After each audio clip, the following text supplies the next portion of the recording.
Hello, everybody. Welcome back to episode 151 with Simply Courtney. How you Hey, doing, Simply? I'm good, man. I'm having fun. I'm happy to be here. I'm excited. I'm excited, man. I'm in a really fun time in my life right now. Dude, I'm glad that you were willing to come on the podcast. I mean, I'm always surprised when somebody says yes to coming on. So That's beautiful. especially when you come on, it's like really exciting for me. That's the way to be, man. You got to be excited about stuff, and you got to not be so sure. I think some of us, we everybody's preaching confidence and confidence. I think sometimes it's okay to not be super duper confident about something. Be optimistic, be hopeful, but then be appreciative when stuff happens. So Right. me, I feel the same way with a lot of stuff. I'm like, oh, they said yes.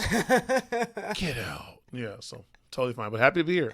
Dude, I'm glad. You've been doing comedy for 10 years 10 now. years. 10 years. What the hell is that like? It's crazy. It's a rush. First of all, it's a rush. It's something that I love it. I love it. I really do love it. It's few and far in between things that I can say without a shadow of a doubt that I'm built for. Comedy is one of them. Comedy is one of them, and it's who I am. It's what I'm good at, and it allows me to be truthful and honest in a way that I never knew existed. If you would have asked 20-year-old Courtney, are you you're gonna be a comic? Or not asked, told them you're gonna be standing in front of people and giving your opinion, and they're gonna listen to it, and then the weird thoughts and the quirky things you have in your head are gonna be accepted, or they're gonna make people laugh or elicit some kind of reaction. I'd have probably looked at you and be like, hell no, I don't want to be in front of a bunch of people. I'm insecure and I got like all these little body issues and things that I have that I don't think I want to be in front of people and have them judging me, let alone listening to my thoughts. And then here I am. I'm 37. Believe it or not, next month, November, will be 11 years in comedy for me. Wow. Yeah, it's wild. It's fun though. It's such a thrilling thing, and I personally feel like comedy is one of the things that you get better in age. I'm not saying that young people can't benefit and kick ass at it at the beginning, but I do feel like as you do it for a long time, which really goes for anything, you have to get better. You have to learn something. Maybe you're not the world's greatest comic in the world, but you at least know more about yourself, or you at least know what you do like. You know what you don't like. You know what you're good at. You know what you're kind of deficient at. You know. Yeah, And of so course. that's what I feel like when it comes to doing something for a long time. Yeah, and you're getting way better with hosting shows. That's what more so what you're trying to get into, which we were kind of talking about before we recorded. Like, what was that process like? Deciding from going, oh my gosh, I'm doing like this stage time. I like entertaining people. Now I want to host these So events. the craziest thing, and I cleared for it with the host side, I'm a dynamic host, but a producer is the new thing for me. And so producing, which I knew you meant producing on this one, Right. producing for me is still terrifying. It's scary. It's that thing that's underneath the bed that I check for before I go to bed. It's all of that. But at the same time, it's something that's so fun when it works. And then when you get to see comics, yourself included, when I get to see people have that aha moment, whether it's an open mic that I put together or it's a random showcase or a show, or I see people go and they find something, I'm like, that's what I did it for. That moment right there. Right. Or you see the audience have that moment, or you see the audience connecting with the comic after the show. Those are the reasons why I continually do this. Yeah, the pay can sometimes suck. The fact that sometimes you're paying, more times than not for me, I'm paying everybody out before I even know what I'm taking home from this. I drove to a place barely with any gas, but I made sure that the comics were accounted for, that they were at least got some, or they knew what was up, you know?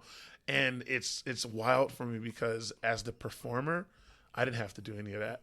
I literally showed up when I wanted to, and I performed how I wanted to, and I didn't really care too much about what the audience thought. I did because I'm a comic, but it wasn't like me thinking like, oh, I don't want to be offensive, or I don't want to blah blah blah blah blah. But now as a performer, as a producer, I have to think about that Right. a week before I even think of the title, a week before I even think of what I want this thing to look like.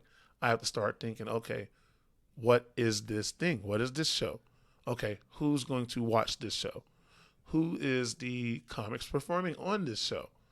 And it's a thing that now I have to have a lot more thought, like forethought. I have to really think about this stuff before I even go, hey, I got this show. It's like, well, what is it now? What comic fits on that? And as a performer, I didn't have to do that. I could put my set together 24 hours before, which I normally do, and then be fine. Whereas when I'm putting these shows together, man, you're weeks, rarely a month, but sometimes, depending on the specific, how specific the show needs to be, having to really think about stuff. That's the new thing for me, and that's terrifying. Sure. That's terrifying because comics can change their mind about performing. They can get booked. They can get married. That just recently happened. I have comics I had on the show that I'm not able to use because they're getting married, or they got married and now they're going to go on honeymoon during the show. Sure. But those are things that happen, and so it's that stuff is terrifying. But the payoff is literally seeing somebody get in front of your weird, quirky room that you set up, and they're having a fantastic time, or having comics come up to you afterwards and say thank you, and you can tell when somebody says thank you, they mean it. Or, Courtney, you were my first open mic. Courtney, you were my first paid show. That's wild. What? Are you joking? Are you trolling me? No. You were the first open mic I ever did, and you were the first show. And I have multiple people that have told me that, both of those. And I'm just like, that's why I do this. Wow. What is it difference to you between, I mean, that's so special that you give people the opportunity to like come out and have that first experience of paying them. What is it difference to you though between hosting an event and then producing an event? Where does those things cross lines? Hosting, so the difference is obviously hosting is I'm literally just in the front of the audience as a host. In my opinion, as a host, I'm only in front of the audience. Right. As a producer, I'm behind the audience.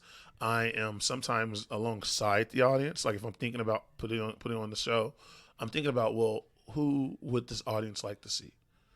If I'm hosting, I'm like, how can I make sure that the comics that are coming up after me have a great time? That if I go up there, I make that room good for them to go and perform. It's not saying that hosting is not a arduous task. It is. But when you're producing the show versus hosting it, as the host, man, you're almost an extension of the performance. When you're the producer, it's everything, and it depends on how you're doing it. What I'm trying to work on is being one or the other. I don't want to be both anymore. If I am on a show, I'm not producing it. If I'm producing the show, I'm not on it. And that just means that I don't want to perform and also have to do the grunt work behind the scenes as well. Like I said, being behind the audience versus being alongside or in front of. Mm-hmm. Yeah. Is that because it's just too difficult doing both at the same time? It's too much. It's something that it robs the joy from me of the experience. It takes it out of, because in my brain, let's say I wanted to sell this many tickets and I didn't sell that many tickets. Let's do real numbers. I wanted to sell 35 tickets for this little room. And instead I only sold 12 and I'm the host. I get up there. There are 12 people that came to that show. There are 12 people that paid to see a show. I go up there and I'm lamenting as the host. Oh man, we didn't get enough people. We only got, this many people. And I wish there was more people. It's a small room. That's going to make them aware of that. They're not aware of how many people I wanted to have. They shouldn't be punished for that. I shouldn't go up there with a sourpuss attitude. Woe is me. Nobody came. I should enjoy who's there. And so as the host, if you're just hosting, you're not even aware of the outs and ins and stuff. Sure. Whereas if you're the producer, you are mindful of all of that. And for me, I like to do one or the other. If I'm going to stress about not having a lot of people, let me stress behind the audience. The audience is watching the show. I'm in the back pulling my hair out, going, whoa, it's me. Where's everybody? I got to do better at producing and all that. Whereas if I am hosting, I'm not thinking about that stuff. And so having to put those two things at bay and keep them at bay is a struggle for me, because I am an able performer, host, middle, opener, closer, whatever. I can do that. But I'm learning now that I'm getting better at being a producer. But I feel like you need to focus as one or the other. You can't do both. You can, and I will do it plenty of times moving forward from now as well. But my ideal circumstance is to be one or the other. Literally, I'm taking tickets, or I'm putting seats out, or I'm doing the lights, or I'm blocking out windows, or whatever. I'm finding people places to park. And the show is happening regardless of if I'm inside or out. Right. Whereas if I'm performing, there's somebody else that's doing all those jobs. There's somebody taking the tickets. There's somebody that's seating people. There's somebody moving stuff. Oh, there's a spill. There's somebody else doing that. It's not just me, because at some point you'll get overwhelmed.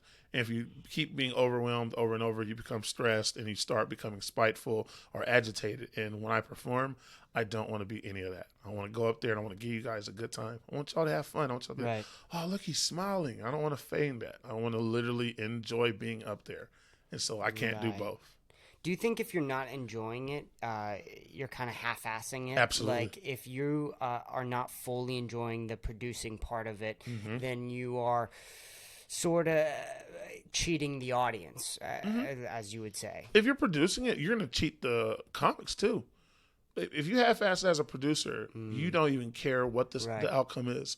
You're not even going to be vested on the sounds, the lights, the chairs, the trash, the parking, the talking to the venue, the advertising that goes in before the show, making sure you get everybody's name right, you get everybody's information, or check in and make sure everybody knows where to go. If you're half-assing it, you're going to miss those things.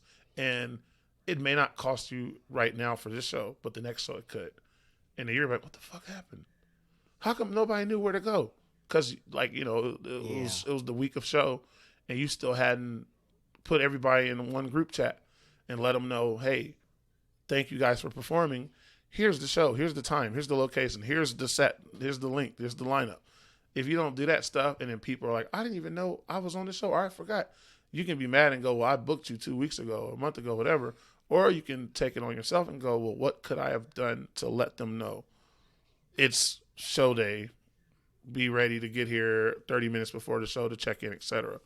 I know I'm throwing a lot out at you right now. I'm trying to make sure I'm answering these things succinctly. Don't worry about it. You're explaining everything perfectly. I just really enjoy the process of everything. Like even as a comic, which I consider the host part and comic to be one and the same, because host is a performer, even though he is kind of thinking about the behind the scenes stuff a little bit, whereas producer is purely behind the scenes. Right. And so as the host / comic, my mindset is giving that audience a great time. I want the audience to have a great time. That's really it. Right. I do want the comics to be put in a good spot where they can perform as well. Yeah. But I'm focused on the audience and the comics second. Whereas as a producer, I'm essentially, for me, focused on everybody. I want the comics to have a good time. Right, exactly. I want the audience to have a good time, but I'm also looking at the bartender at the place that we're at. I'm hoping they're having a good time. I'm looking at them going, okay, so they normally close at 10. We're going to be done about 9:45. I hope we can break this room down in 15 to 20 minutes and we don't keep them too long. And if we are, then I go over and talk to them, say, hey, how's it going? We're about to be done. The headline just went up. We're going to finish up. So I'm thinking about all of that stuff as a producer. So I think the producer brain for me, it encompasses everything. Like I want the host to have a good time and do good. I want the comics to have a good time and do good. And I want the audience to have a good time and feel like their money was well spent. And I want the venue to feel like their time is being well used, etc.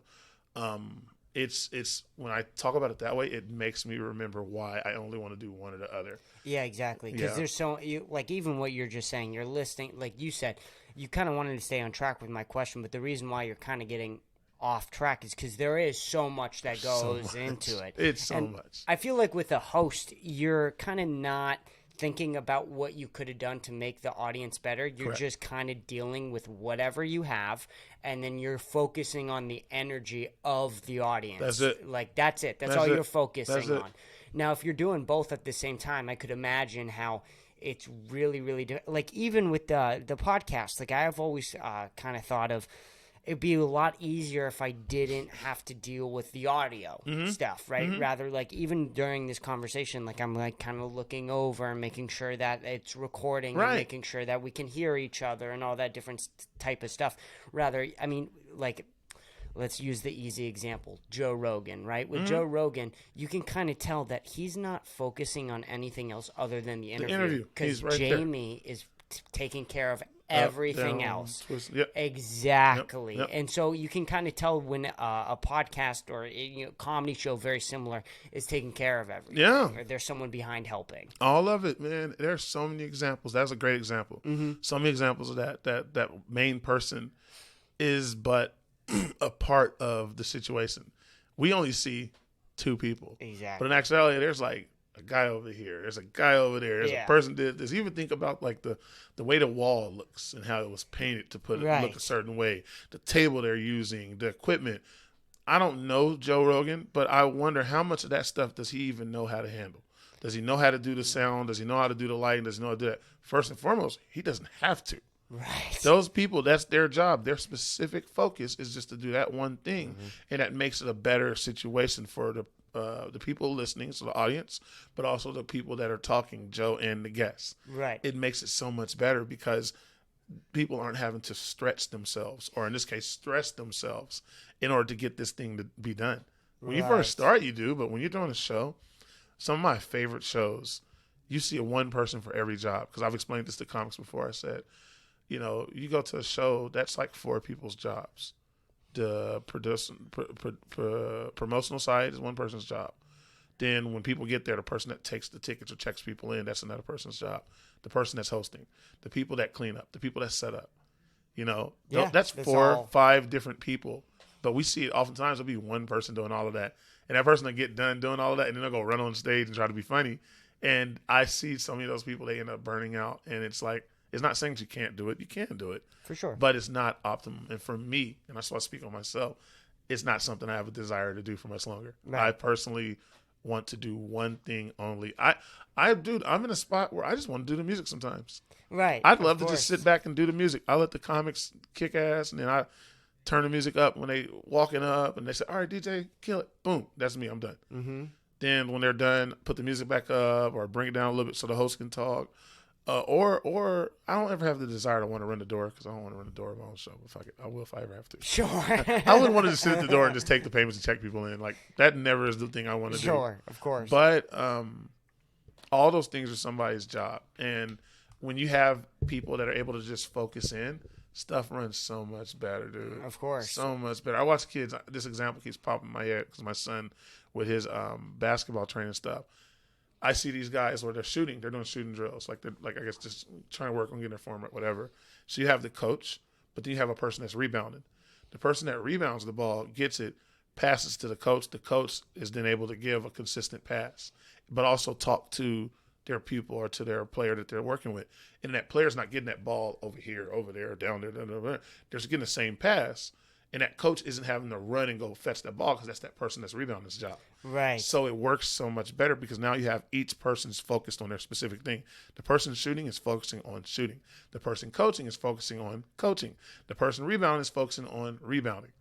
And so when you do stuff like that, that ecosystem works so much better than when you have one person trying to literally do all of that. It's like you're trying to shoot, then you're trying to rebound, then you're trying to pass it perfectly off the wall so it'll bounce back to you so it hits you in a certain way. And then you're trying to coach up yourself. That's too many things. And I can sometimes I'm over complicating things for some people, but we're talking about good stuff. Yeah. When you want something good, you have to pay attention to those details.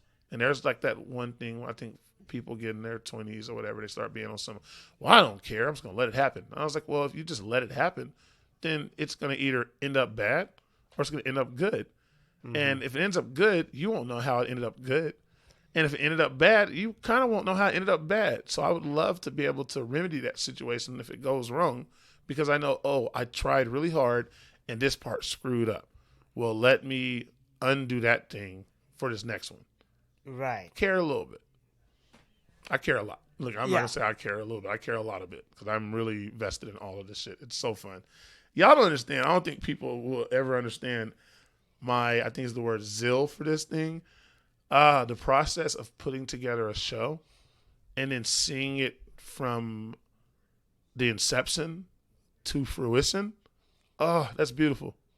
That's beautiful. Second to having your kids. I got my daughter in the house. My daughter's here. We do have a camera on. Okay, she's not on camera, but my daughter's in the house. Got my 15-year-old hanging with me right now. But yeah, man, just like seeing something from beginning to the end is the coolest thing ever. Yeah, and I mean, just part of the producing process, like you were saying, is scheduling. Mm-hmm. And sometimes scheduling with comics is really, really difficult. Very. And I know that firsthand with just a podcast. Yep. And just scheduling with one person, one-on-one, Mm-hmm. can be very, very difficult. Like, just a great example. The first time I had Nick V on the podcast, I think you know Nick V. Mm-hmm. He texted me like an hour after he was supposed to be here. He was like, "Hey, my truck is broken down. Damn. Do you think you can come pick me up?" And then I was like, "Yeah, of course." And that's something you just have to accept and go do.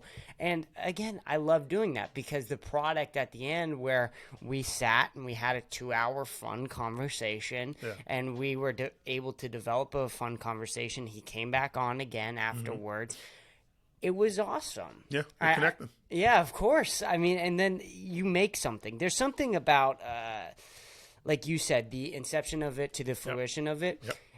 Watching it be nothing, Yep. right? And then there's something there, and Yep. you're providing a good thing. There's nothing bad about what you're doing with a comedy show. Thank People are having fun, and then the comics are having fun. That's the biggest one. It's always there's a big good interchange of goods here. Like, you're not selling drugs, you're not selling McDonald's hamburgers or anything like that. Like, what you're doing is pure good. There's nothing bad about it. So I completely understand why that would feel so special with you, and that's one of the reasons why I want to help you do this shit. Is because I take part of I like when it turns out good, and I can say to myself, I helped do that. Yeah, you're a part of that. When we're holding that damn trophy up, you're holding the damn trophy up too. Right. I mean, people don't look at the pro teams. I don't think people understand when it's anything, soccer, hockey, basketball, football, baseball, whatever. If you look at it, there's so much that goes into that stuff. Trainers, coaches, assistant coaches, secondary coaches, any jobs you think of. There's a person that had to literally put thought, time, and effort into that job. And so when that team and then when that organization wins a championship, everybody gets a piece of that. There's not, well, sorry, you were just a bus driver, you don't matter. Sorry, you were just a trash person, you don't matter. Bullshit, all of that was necessary. And in comedy, for me, I realized it a lot sooner than a lot of people. Well, I don't say a lot of people, but at least for me, I realized it later in life, how integral a team around you is to your success. And now this goes a little deeper than just producing, because right now we're just talking about producing, but even being a performer, you have to run some stuff by some people at some point, in my opinion. You need to have somebody that can hold you accountable. Hey, man, what the fuck was that on stage? Are you focused? Are you really mad? Blah, blah, blah, blah. What happened? You kind of gave up on a joke. What happened to that joke? You have to have somebody that you can talk to about stuff. Or if you have a bad moment, man, I can't remember this line. And every time I try to tell it, I start getting flustered. Okay, well, maybe you should do this or that. You need somebody that you can have that kind of conversation with. It can't just be yourself. And like I said, once again, I've done this for 10 years, learning this in the latter part. I have to have people around me that I can talk to and confide in and tell them when I'm doing good. Tell them when I'm doing bad. It's a little deeper than comedy at that point. But I have to be able to do that. And it's so weird because people try to come at this and they think, oh, it's a lone man. It's a lone wolf sport. And I was like, it's not, though. First of all, you need the audience. Yeah, of course. You need the audience. You need an audience in front of you to give feedback and to hear that stuff you're saying. Then you need a venue. You need somebody to actually like you enough or respect you enough, think you're funny enough to put you on that damn show. Those are already 2 other people other than yourself that are necessary for this thing that you think you need to be a lone wolf for to do. Right. It's not saying you got to be around 1 million people. Find your tribe and find your specific group or core group of people. But don't think that you have to be, or you can only get this if you're completely shut off from the world, And it's so weird. I could talk about that for hours on end on how I got that wrong when I first started. Because I was so worried about somebody having, you got that joke from me. You stole that joke, or that joke you got ain't original or whatever. And I was like, I don't want any kind of criticism, because I always say I'm more negative on myself between my 2 ears than anybody else can ever be. But at some point, you do have to open yourself up because you want to get better. And the people that I think that do really good in this job, in this industry, they have people that they can go to. They have a core group of people they can lean on. Whether the joke is going good or it's going bad, they got somebody in their ear talking to them about it. And sometimes it's legit. Sometimes it's just somebody that's, I'm just going to keep telling them good stuff about themselves. Yeah. But you need somebody that can tell you the real stuff about yourself. And it's whether you're producing, performing, hosting, anything. You need somebody you can talk to about this shit. And you need a team. It's going to take more than your effort for you to be good at this. Somebody's going to have to vouch for you when you're not around. Somebody's going to literally have to give you an opportunity when you either think you're doing good or you think you're doing bad. You're going to have somebody else corroborate that one way or another. Right. And I think part of that is getting a good audience. Would you like getting the right audience members to watch your comedy? You don't want people who are, don't want to be there or whatever.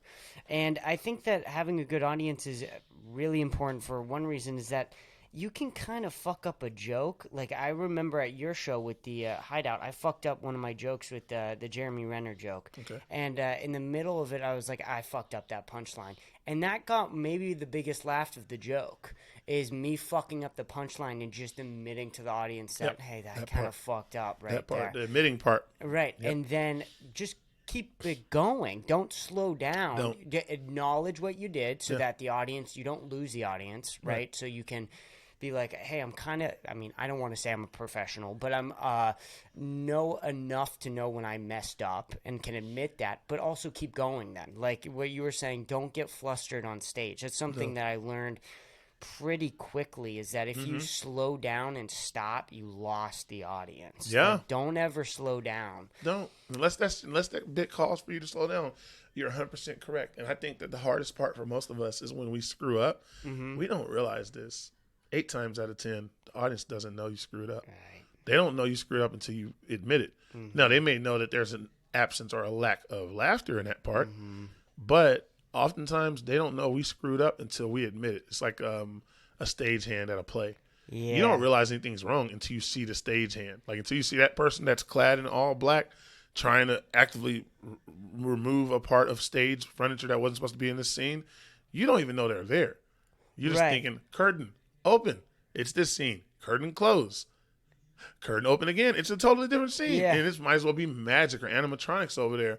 But then when you see a person trying to feverishly move something, now all of a sudden so it's magic. Comedy is magic. And magic goes away when we admit that it's magic.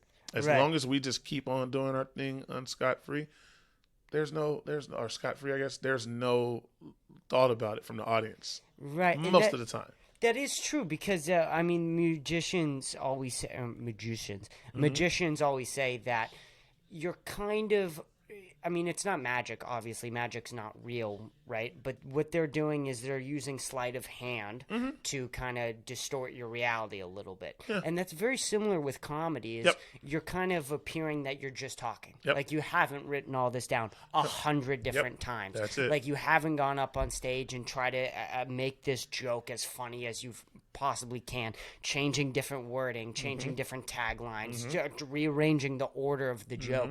You don't want the audience to know any of that. No. You want it to seem like this is your first time saying this joke. Yep. This is the first time you've ever thought about it. Yep. And you're talking about it for the first time in front of you guys. Yep. But, obviously that's not true, but that's what you want it to appear as. That's when the audience really can get into you. The first one is being able to channel and conjure whatever the emotion is that's needed for that joke to be believable. Then the second one is just getting to the point where you know how to tell your joke with the emotion that's needed for that joke, and the audience recognizes that. And some people, they're really good at, I'm going to do an impression, and they do a world-class impression. Others just jump into it.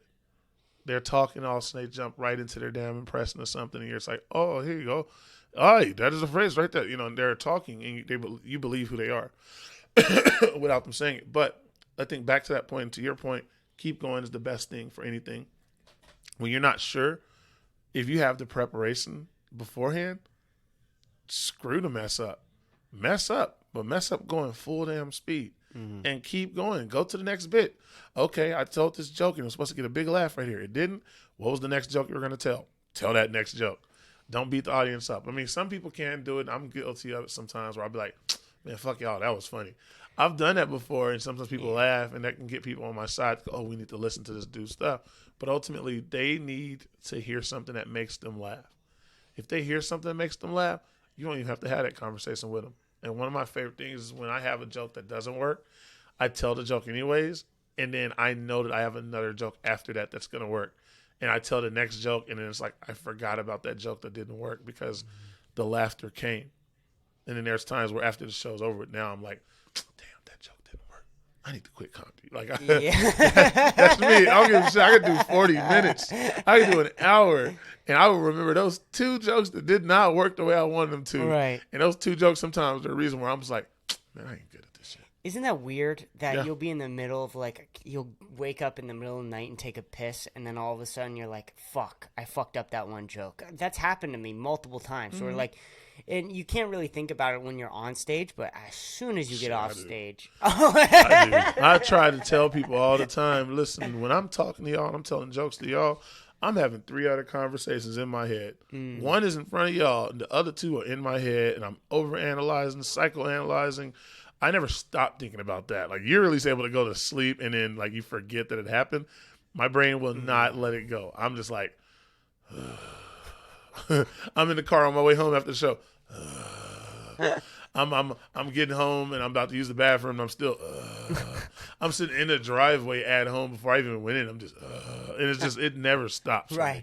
And yeah, I wish I could turn that part of my brain off. That's the old short-term memory thing, I guess. For sure. I think I've been doing this Sober October for the first time. Congrats. And thank you. Yeah. I'm definitely not going to keep it going. Let's try October. something. You know something. I'm going to do it every year now. I think you should. I think it's important for a lot of reasons to, number one, see where you're at with your drug use. Good.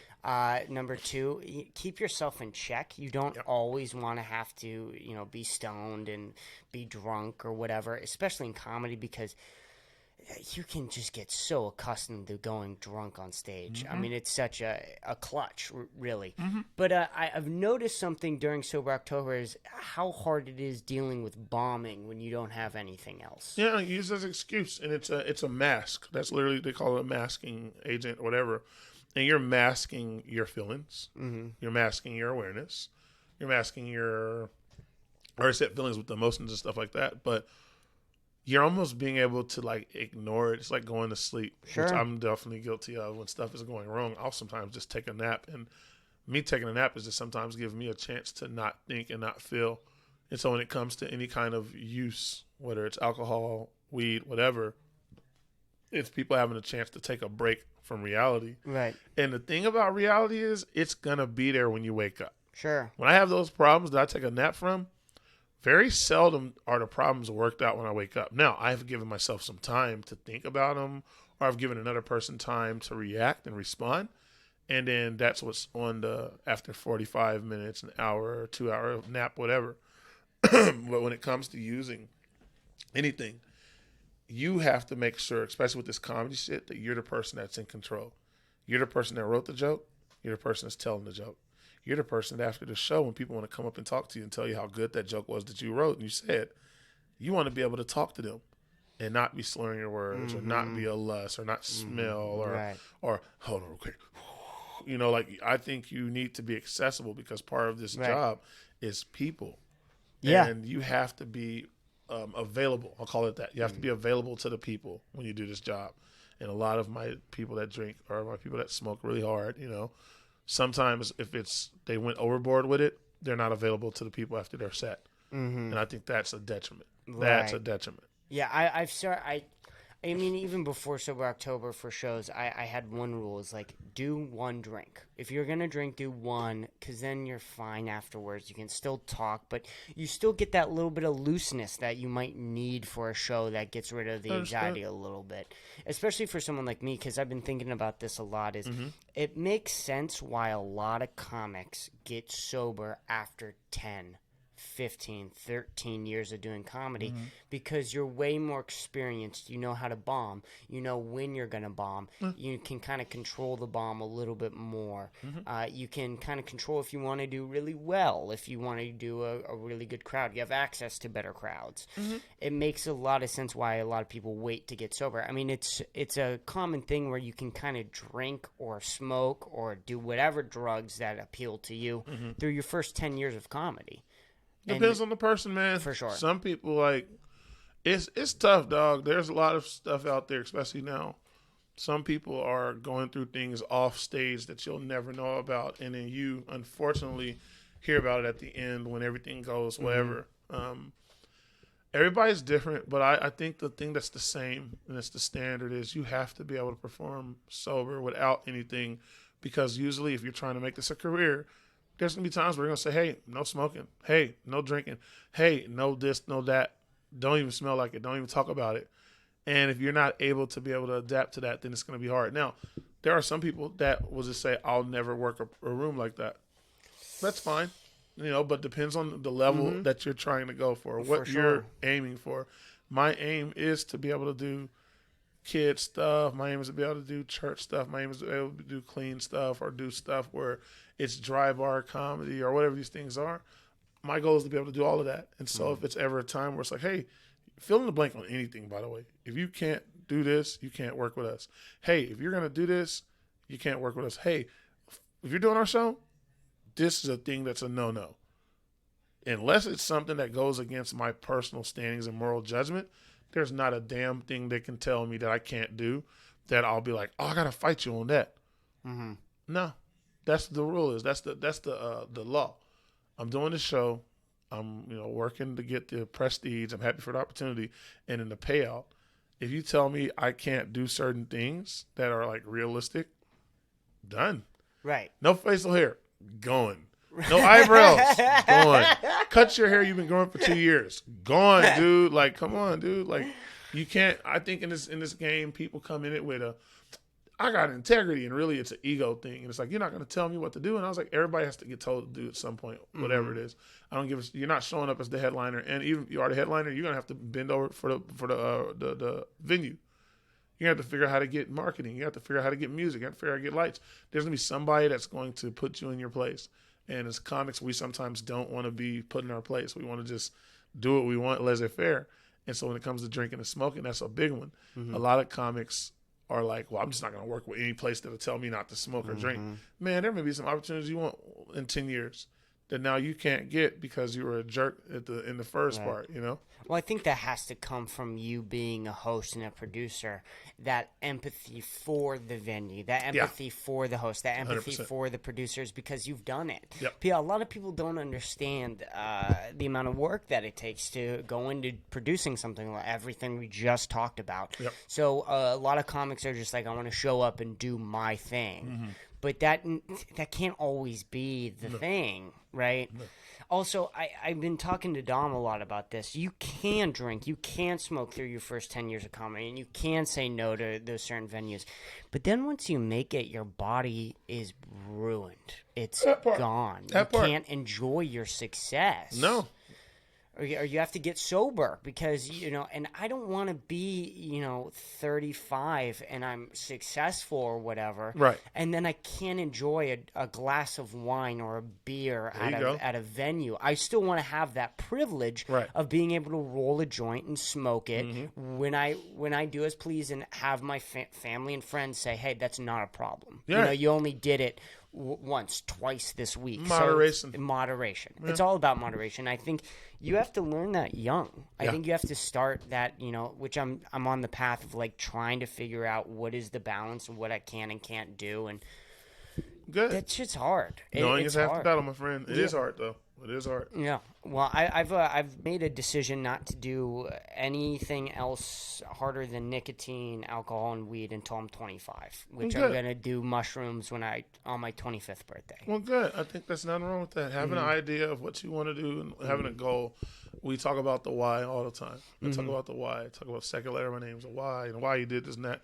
Have a reason why you're doing what it is, whatever it is, have a reason why you're not doing whatever it is you're not doing as well. So that sounds like you got your why already. Yeah, exactly. Well, I know I'm an addict. I mean, it's pretty apparent to the lifestyle I live, like 151 podcasts. Welcome to the, you know what I mean? You got to be addicted to doing podcasts, or you got to be addicted to going up and doing comedy to stick with it. You know what I mean? And Tim Dillon talked about this is being he said he used to be like a degenerate drug addict, and being a degenerate drug addict helped him be a comic, because going up on a Tuesday night and bombing, right? Rather, other people are either studying or working on something to make money. It's very, most people won't understand like the idea of doing something over and over again and failing, and then one day being successful at that thing.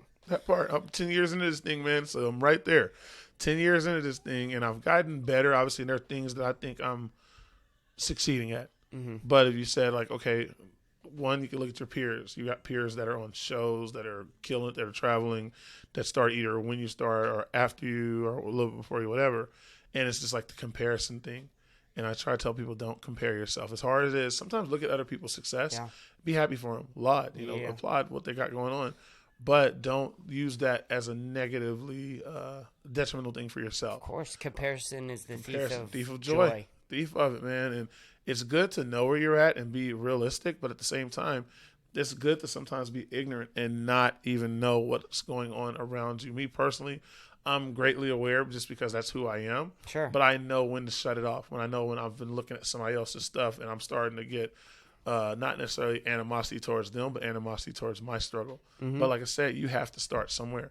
And some of us are going to start and then get there really quickly. Others are going to start and you're going to be working this thing for 10, 15 years. And to somebody that doesn't understand what work is, they're going to be like, you're a failure. But like, let's use me as an example.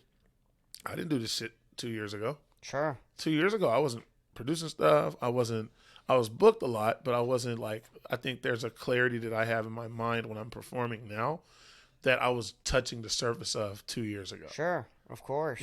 Right. And also, going back to like you being a 10-year comic, do you feel good where you're at personally? I do. Yeah. I do. It's a... Don't worry. God. But no, I do feel good where I'm at. I'm still encouraged, though. That's the difference. I'm not content. I'm good where I'm at, but I'm not content. Absolutely. Still hungry, still determined, still want more. I still want more. There's still things that I want to do. There's still things that I hope to do. I still have hope. I still have that.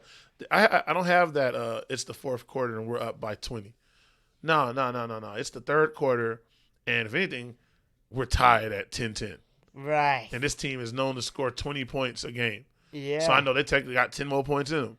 Right. That's where we at right now. And so for me, I can either wait and hope that they don't score 10 more points and win, or any points for that matter, or I could say, you know what? If I know they scored 20 and they already got 10 right now, let me go ahead and try to score 10 more points right now. Let me score 21 more points right now. Let me score 35 more points right now. Let me go score 50. Let me just play like it's 0-0. And I'm hungry and I'm losing. Yeah. That's who I am right now.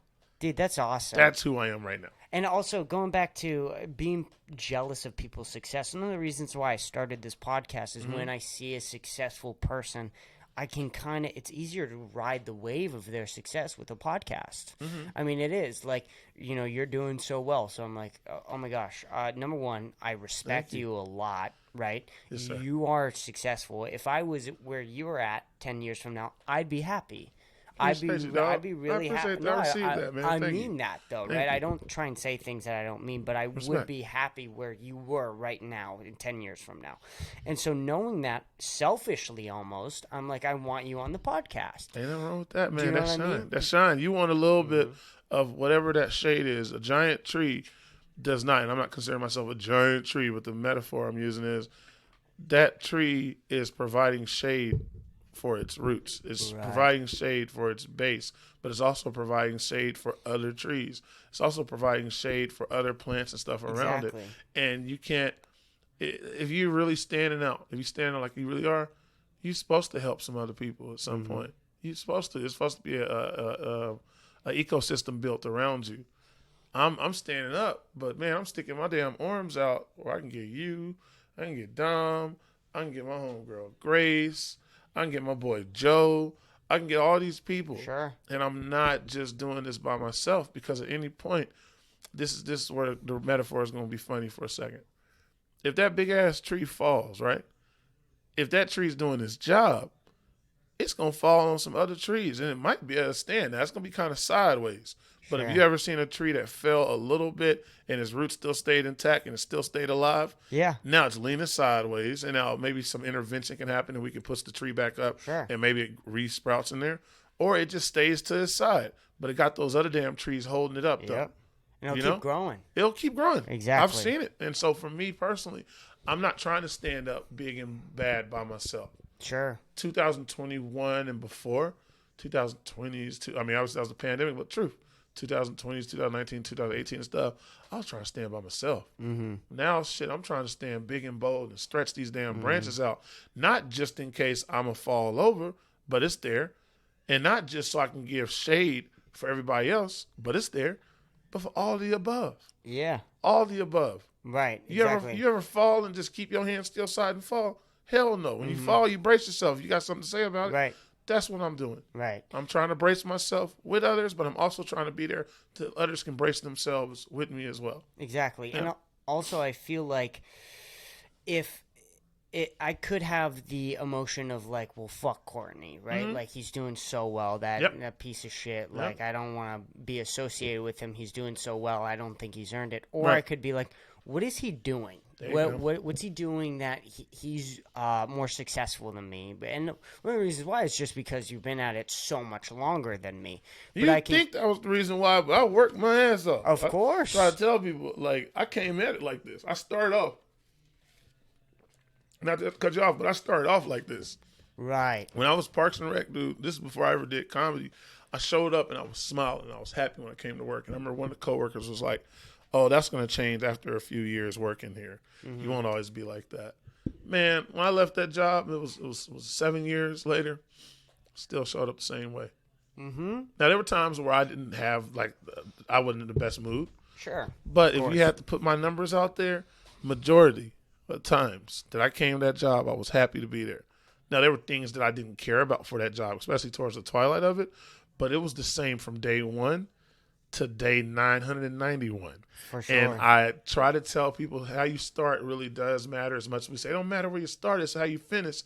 No, how you start kind of counts on something too. It's like practice. If you practice, then you practice hard, and the games will be fine. But if you go into practice and you kind of, bullshitting around and all that, then the games may be difficult too. There's some people that can turn on, some people can't. Everybody's different. But for me, and I'll tell you this for comparison, don't look at where I'm at now and compare it to where you're at now or where you'll be at in 10 years. Sure. Because right now, I'm not going to ask you how old you are, but 10 years before this, did you want to be a comic? No. So there's a chance, and this is not no negative thing, you may be doing something completely different in 10 years. Sure. I You doubt believe that, but Yeah, yeah. No. Yeah. But there's a chance. There's though. a chance, for There's sure. a chance you may be doing something. You may own a comedy club. Right. You may be a producer. You may be a musician. There's a guitar in here. There's so many things that could happen in 10 years.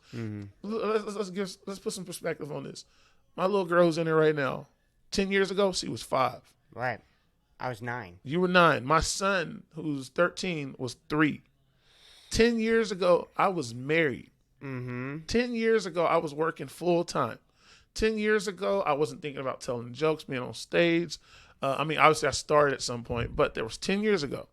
10 years ago, I was lighter. I was in the gym every day. I drove a different car, lived in a different place. I had a different name because I'm Symply Courtney to you guys, but I'm Right. Courtney Creighton. I'm their dad to them. Right, of And course. so 10 years ago was different. And so there was 10 years that stuff was different. Now we can just go 9 because we'll say I'm in comedy.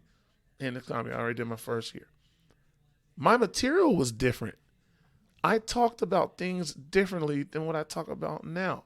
Of course. Stuff changes. There's some things that are the same. I'm still a big black dude named Courtney, but there are a lot of things that have changed in that time period. And so for me, one of the reasons why I'm successful at this is because I love to do this shit. I Sure. love to do it day one, and everything that has been associated with it when I was only trying to host open mic. There was a time 10 years ago, probably 9, the biggest thing for me would have been just to host the open mic. Yeah. There was an open mic I wanted to host so bad, and the guy that ran it would never give me a chance. And I remember I was so butthurt about that. That was something I wanted 10 years ago. I wanted that. I didn't care about the money. I didn't care about my name being on the flyer. I didn't even know how to make a flyer. I barely had social media. and all I wanted was to host that open mic. And so things are going to change. One thing I'll say, and this is for you, any younger comics listening to this shit, enjoy where you're at. Enjoy where you're at right now. I'm trying to. I know it's hard, but I know it is. I'm trying to. I'm more and more every day is like just enjoying sort of the process. And number one, if you guys want water or Powerade, that's all there. That's for you. Grab it whenever you guys want. We got Powerade water over if you want some. But also, right? Yeah, go ahead.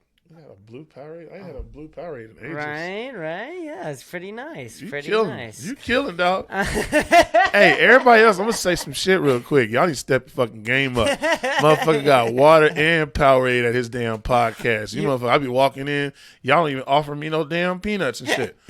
This man got all kinds of shit. Let my daughter walk around his apartment, wasn't scared. He let my daughter walk around his damn apartment. He wasn't even worried. I had to ask. I said, where you at? And he ain't worried. Rescue motherfuckers barely let me in. Came your damn. I had to wait downstairs in the parking lot until you felt like it was safe for me to come up. Whatever. Done. You want me to go crazy? Shots fired. There's liquid IV right there too. So if it's like a healthier... I don't even know what the fuck liquid IV is. See, he offered me liquid IV. You motherfuckers won't even give me liquid. He gave me liquid drip. Motherfuckers, I'm sick of all of y'all. Everybody, if I've been on your podcast before this one, delete my episode. Fuck y'all.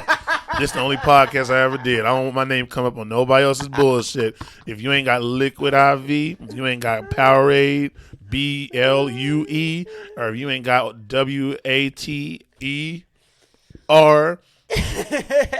get my shit off your podcast right the fuck now. I'm playing. So liquid IV is just it's like a powdered thing. You just pour it in the water, and it's like a healthier Powerade. So it has more electrolytes than regular Powerade. Honey, you want some liquid IV? I'm buying. I was like, you want some liquid IV? You should come look at this shit, man.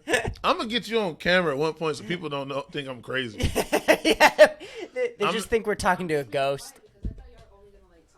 We are only talking to each other, but I keep referencing you, and I just want people to know that my daughter's here. Nigga, of course. You know I take you everywhere I go, man. I tell people all the time, the reason why I'm Symply Courtney is because my kids are with me everywhere I go. And that when I do this shit, I'm doing this for them. I want them to be able to benefit from this stuff. Like, sure. do y'all know how many times I've done damn shows, and I've been broke before the damn show, right? Yeah. And then I made some money, and the money that I made, I spent it on my kids so they could eat, so I could eat, so we could hang, sure. so I could have gas, so we could have fun the next day. I've done that, and I'm telling people all the time, I say, y'all don't understand, my motivation is different. Right. When I first started, my motivation was kind of different. For sure. I started, and I was working with kids, and I had a full-time job with benefits and shit. I didn't give a damn about how much I was making. Right. I kind of still don't give a damn about it now. I'm more cognitive of it now because I have people that have to pay. I have, on minimum, I think, on average, I have 4 different people I have to pay every 2 weeks. Sure. For this stuff. Sure. From comedy. Right. I don't pay it from everything. I'm paying it from comedy a lot of times. Mm-hmm. So my mindset's different. But I didn't finish the answer. To finish the answer is find something that motivates you outside of what your peers are doing. Mm-hmm. Find something that motivates you outside of money. And attach it to this comedy thing. If you can. If you can't attach to this comedy thing, then this may not be the thing for you. For sure. But set yourself a goal. I've always had goals in this. There's always been something I wanted. There's always a North Star. There's always a carrot that I wanted. Like, I remember I wanted that open mic. Or I wanted to be at a headline. Or I wanted to get paid. Or I wanted to be on this specific show. And as you check those things off, just add more. For sure. Yeah. I think going back to what we were talking about, what you were talking about with 10 years about how much things have changed and whatnot. Going back, just a year from now, if you go back and you listen to my podcast a year Talk ago, about it. I was not nearly as good as interviews. Mm-hmm. I couldn't get guests on. Uh-huh. It was just me and Dom. We were rambling about dominoes. Yeah. We were going to one open mic a week. Uh-huh. I was exhausted from going to one open mic a week, especially when you first get started. Yeah. I've grown so much from a year. I had a roommate that we had to kick out. Yeah. There were so many different things happened 1 year. Yeah. 1 year. And then I think about doing that 9 more times. Isn't that crazy? I'm like, oh my God. Yeah. So much is going to happen in those 9 years. If you do this for 9 more years, you know what you're going to be doing? You're going to walk in, first of all, you probably ain't going to be in here. Second of all, you're probably going to have 2-3 other people in here doing stuff. Right. There's going to be a person coming in here adjusting the mic. I'm going to be talking, they'll be like, there's going to be a person like Drink Champs pouring drinks and shit in here. Of course. Take anything that you're doing. Imagine doing it for 10 more years. You have to be better at it. Yeah. Even if you're bad, I was like, what if a person's a bad comic? I was like, that'll be a better bad comic in 10 years. Like, they will literally be so good at being bad that they'll almost like the audience will know their jokes, and then in turn that becomes a good thing. Right. Whereas like they just tell a bad joke, but the audience knows they're going to tell that same bad joke, and they can tell it the same damn way. And I don't know. I'm still working on this part out, but there's not a no belief, absolute belief that you cannot not be better if you put time and effort into something. For sure. And people say, well, what's the time and effort? I don't know. Was that the 3,000 hour thing or whatever it is? 10,000 hours. 10,000 hours. Thank you. 10,000 hours, whatever it is. Find the shit that you like, focus in on it, and do it over and over. For sure. And whatever the energy is, replicate that. Seek to replicate that. I'm happy when I show up to a lot of things. I'm seeking happy people. When I'm doing these shows, I'm seeking happy people. When I'm inviting people to my shows, I'm seeking happy people. I ain't seeking the people I got to make happy anymore. It's going to happen. Those people need love too. Right. But I'm looking for the ones that when they woke up, they were already happy. Right. They come to my shit, they just happier. Right. I want to make you happier. I don't want to make you happy anymore. Exactly. Right now. Maybe next year, 2 years, 10 years from now, maybe I'm like, you know what I want to do? I want to find the people that were downtrodden and not happy about anything. Sure. I want to find them and make them feel a little bit better. Sure. That ain't what I want right now. Right. What I want right now is I want you to already fucking be happy. I want you to come to my shit. You happy, I'm happy, we just happy together. Somebody walking by mad, look and go, fuck them happy ass people over there. Yeah. I want that to be what we're doing. And so for me, that's my motivation. That's my why right now. Sure. That's my why right now. And I always say, try and focus on what makes you happy about doing the thing. Like, you don't want to I love having a podcast. I really do. But there are things I really hate about podcasting. I don't like uploading. I don't like editing. I don't like uploading to social media and promoting. I feel weird about it. I don't like it. The thing that I absolutely love about podcasting is what we're doing right here. Is when two people sit down, we have headphones on. We rarely get to do this anymore. Like, this is, again, Joe Rogan always says this. This is how human beings interacted for hundreds and thousands of years. The only thing that might distract you is a wolf coming from the forest, right? But other than that, there was no cell phones. There was no checking your email. There was none of that bullshit. Not even a plane flying over your head and being so loud that you can't hear each other momentarily. You know? Exactly. So it's so rare that we get to sit, put headphones on, we're focused in, there's no like escaping this conversation. No. And this is it. This is the only thing that's happening. And I love that. So you know what you do? Focus in on that. Exactly. That's what I've been trying to do. Find the things that you don't like, and this is controversial. Outsource them shits. Right. Well, but it costs money. Figure out a way to make more money and outsource that to somebody, or figure out a way to trade something. That's things that I'm working at right now because I'm trying to find sponsorship for my shows. Sure. I know I'm going to find them. I have to just make sure I go at it the right way. And it may be something as simple as saying, hey, I'm going to put you guys on the flyer. Y'all give us this, that, and the third. Or it could be something that's saying, hey, I'll come over here and do a show for y'all. This, that, and third. Or y'all can come for free. Or they don't even want any of that. They just say, hey, we just want to help out so we can give us credit on the back end. Sure. That might be what it is. Right. But find somebody that can do that thing. A bigger challenge, like I said, controversy, outsourcing the shit. Find somebody that likes that. Right. You said you don't like uploading. Find somebody that likes to upload. Right. Find somebody that's good at this shit. Find that, would you say, uploading, and what was the other thing you said? You don't like editing. Editing. Find an editor. Social media manager. Sure. You probably got them. They're probably around you. You just don't know it yet. Exactly. And so I think, like, and I'm with you on that. Mm-hmm. There's a lot of this shit that I don't like. The website. Yeah, oh of my course. God, the I website management shit. I'm doing that right now at the bare minimum which again is way more than I ever did. Mm-hmm. But I know I'm deficient in that. Sure. I know I am. I have my website that is still on ice. I have my business website that is fine, it's working, Mm-hmm. but it still needs to be updated. Mm-hmm. Once the show ends, I need to have that next show up, and it Mm-hmm. doesn't look like what I want it to look like. It's Sure. not up to par, and I'm not saying I'm not willing to put in the effort to learn how to put this shit the right way. It's just I have so many other things going For on sure. that I'm like, hey, as long as you get on there and you get the information, you can buy the tickets, you can see what I am, you can see what we are, you can contact us. We're good right now. But I know that the shit can be better. Right. And so because of that, I know what I'm deficient at. I know what I don't like. I'm working with a homie. I literally just had a message with my homie right now. And I'm like, I'm going to put my shit in your hands. Him and his girlfriend, they work on this type of stuff. I'm going to put my site in y'all's hands, and I'm going to say, hey, this is what I need. Now tell me what you need from me in order for this to happen. Sure. Oh, it's this much? Okay, give me some time. I'll get that for you. Oh, it's this opportunity? Okay, word. I got you. Or if it's a situation where it's like, no, we don't need anything. We just need access. I got you. You know? Absolutely. And that's who I am right now. That's great. I am so sorry, dude. I have to pee so bad Pause right it. now. We're gonna Wait, take do we pause or how does yeah, this work? we're just gonna take a small break and then we'll come back. Do I need to do music or something like that? Nope. This podcast is sponsored by ProRec. Get your Club 3000B right now. We'll be right back after these messages. I just want to make sure all the audio is good to go. What the hell is going on right in here? What happened? Why is that? I don't know. Something's happened with my headphones. It might just be my headphones. Can you I'm hear not it? sure. Yeah, I can hear everything. Okay. We're good. We're back. Hello. I wanted to ask you what it was like. How's it having kids and doing this shit? Is that cool? Is it fun? It's weird, man, because like you want to provide, and that's the thing is that financially, obviously, I could be way better off, but at the same time, I want them to see somebody doing something that they love.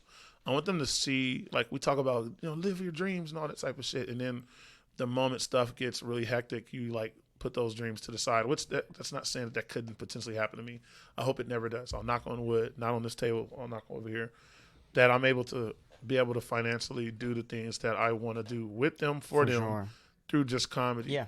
But one of the things outside of financial, it's like there are opportunities that I'm not just saying that I may never get, but I may not be able to access because they're here. Mm-hmm. My daughter, my son are in Texas. They're here in, I can't just pick up and just move to New York or LA, which used to be the thing. I mean, obviously post-pandemic, everybody moved here. All those opportunities came right here to Austin. So I don't have to think about moving somewhere. But little things like, okay, Mondays, and it used to be Mondays, now it's Tuesdays, but Mondays used to be my son Titan. He'd have a basketball practice. Mm-hmm. I couldn't do the Mothership open mic. I couldn't go do Kill Tony. I couldn't go do anything Monday. If I did, I had to make sure that I had things set up because my son's practices were there. With Simone, if she has stuff that's going on, her stuff's going to take higher priority over more show stuff that I'd have. Of course. Or if I have a show, I'm going to make sure I am able to be there with my son. I've had to leave his games early to get back in order to do my open mic or to do a show. For sure. With her, same thing. It's I don't know, with the kids, the motivation for me, it's different. Sure. I cannot stress enough when I'm performing, I'm thinking about them and how dope it would be if this leads to something that's so amazing that I can tell them about it or they can come along. That's the better part, is having them actually see it, because I suck sometimes explaining to a kid or teenagers how awesome an opportunity is. Of course. But the most magical moments are when they get it, when they're either present or we're having a little interaction. My son, one day I was talking to him, we're driving. I said, well, I want to do something good with this comedy. I want to do something where I want you to be able to be proud of me. And he was like, well, I'm already proud of you, Dad. And I was like, well, damn, like, and to hear that from, your little teenager is one of the dopest things ever. With my daughter, Simone, man, she gets it. She gets it. She understands. Now, she does have her moments where she's like, well, you've been doing this for 10 years. Is there more, like, what's up, when the big thing is going to happen, whatever? And I say, you have to grind at something, and some things are going to pop, and some things are going to take a little bit longer to pop. And I think that the way that I'm trending is going to pop, but there's something out there that I haven't had access to yet that's on the way. I'm still working though, and I'm still going after it, but I also know that opportunity will bring what's necessary and what's needed. Having kids and being a comedian, it's one of those things that you don't want them to grow up too fast because they're hearing so much shit. But at the same time, if they're going to hear that shit, you'd rather them hear it from you than from somebody else. Right. Exactly. Have they gone on stage at all? And performed or just watched, or what do you mean? Gone to performed. Like, no, they're not performers, and it's so funny because she doesn't want to be in front of a bunch of people, but she's calm and she's cool with like us being goofy in public. Sure. My son Titan, he can kind of be like that too, but both of them have expressed to me that they don't want to be the focal point or whatever, and I get it. And I was like, for me, I didn't want to be that. I was 20. I started comedy, quote unquote, 26 years old. Mm-hmm. So that means there was 26 years before that I really wasn't wanting to be around in front of people. But I was a pageant kid growing up. I played sports. When I was working Parks and Rec stuff, I was the person leading trainings. I had to oftentimes get up and do, ceremony stuff, whatever. When I worked at church, because I was in church, I was an usher, so I was always in front of people. So those things prepared me to always be in front of a crowd of people. With my kids, they very rarely have to be in front of a crowd of people. Sure. We go into a place, we sit in the back. They don't want to walk necessarily in the front and have to slide in front of a bunch of people. Their mom is kind of like that. Their mom is not somebody that wants to be out in front of everybody. Right. She has her moments, and she's looking at me. Your mom's changed just like your dad has changed, whatever. The look she's giving you right now is hilarious. Because she's halfway doing my face, and she's also kind of doing her mom's face too at the same time. So fun. But it's interesting because being a dad, you do think about things a little differently. And I just had a thought the other day. I was watching, I think it was a Kill Tony or something. I was watching some of the crazy shit that people were saying on stage. And I was thinking to myself, I was like, dog, how are they going to think about this stuff 10 years from now? Right. 20 years from now. They just went up here and said all this crazy shit on stage. And I was like, I still can say some crazy shit myself. But I do think about it in the terms of how it's going to affect not only my legacy, but then my kids. Would they be proud of their dad if he's on stage doing that type of shit all the night, every night? Obviously getting paid for it and trying to, make a living. I get it. But that is something that I think about when it comes to them. Sure. If they ever did want to go on stage, would you encourage it? Would you discourage it? How would you feel? And then could you watch them bomb? Mm-hmm. In life, this is one of the few things that I've done that I would love to see them do.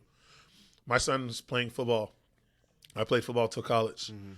I never wanted him to play football. I'm being real. Like even this season, it was kind of pulling teeth for me when he decided in 7th grade that he wanted to play football all of a sudden. And I was like, shit, man, I want you just to do cross country. He just did cross country. Matter of fact, they got 3rd place in districts out to my son Titan and the Miller Rattlers in San Marcos. Good for him. They just got 3rd place in district for cross country this year. I didn't want him doing that. And with her, I mean, anything that she wants to do, she was doing orchestra up until I think 8th grade, 7th grade, 8th grade. And she stopped. Jeez, I hope that's okay. I hope this picked that up. You're right. It's a loud horn. She stole a car. My daughter just stole a car. Roll off. But anything they want to do, I support it. And if it's shit that I'm not 100% either knowledgeable of or a fan of, I'm still going to support it because it's something they're doing. Mm-hmm. Of course. Mine are very low profile right now, but if they both decided one way or another that they wanted to perform and be, comics or whatever, I'd support it.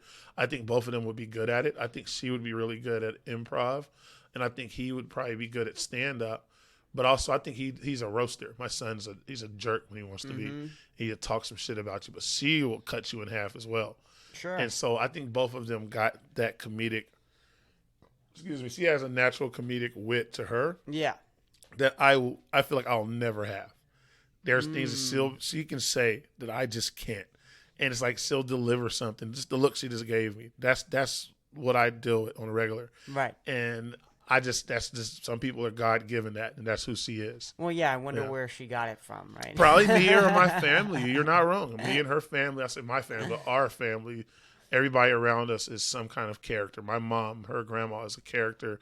her Gigi, my mother-in-law, is a character. Her mom, her brother, her sisters, her aunts and uncles, her dad, all those people are characters. So she has no choice but to be funny as shit. Right. And my son is the same way. And they're all just extensions of different parts of my personality and psyche. But to sum that up, man, it's amazing. Because to be able to go on stage, right, and tell jokes and get paid for it, and then leave and make sure I'm on time to whatever thing they have going on is the most beautiful thing ever. There are little things that can be better financially, but being able to have the time to go to support them, to go do. I'm not technically at work because I'm not getting paid directly for this, but this is part of what I do. Sure. This is the study. This is the what do you want to call it? The trainings, the training modules and stuff like that. And I got my daughter hanging with me. That's my motivation right there. Everything that I do, if I can take them with me, I'm winning. I've had plenty of times, like we talk about the hotels, we talk about the travels and stuff where everything's paid for. And my kids are with me every step of the way. Sure. That's the most beautiful thing for me, man. I'm performing and I'm talking about my kids, then they're there. And I've had times where she's recording the set, then my son's selling merch after the set. Wow. I'm telling the jokes, she's recording it, my son's selling the merch. Wow. That's all I want. Dude, that's awesome. Yeah, and they keep the money. Look, the money is them. Right, I tell them, anything you sell, you keep it. Right, for sure. You think you could handle watching them bomb? Would that hurt you in a way that would be different? No? No, it wouldn't hurt me. I honestly, because their skin is tough. Sure. My son's a little more emotional than she is. She can be very stoic. She's that, she's the, I don't want to say the aloof. I think there's a better word for it, but she's the one of my personality that sometimes is unaware of little social norms and stuff that are going on. Sure. And that's what makes her super. That's her superpower. Of to where course. things that people would be worried about. That's what, the extension. That's what helps me. Is I could say some shit on stage that the average person would be like, "Oh man, I don't want to say it in front of a bunch of people." And I'm gonna say it, and I'm gonna make it funny, and I'm gonna make it cool. I'm gonna make it fun. And after a while, you can be like, "Holy shit, that was fun." Where the hell did he come out of that? Like, it's completely quiet. And my ass then went up there and started rapping and made a whole song about something weird in front of everybody. Regardless if it goes good or if it goes bad, the attempt was there.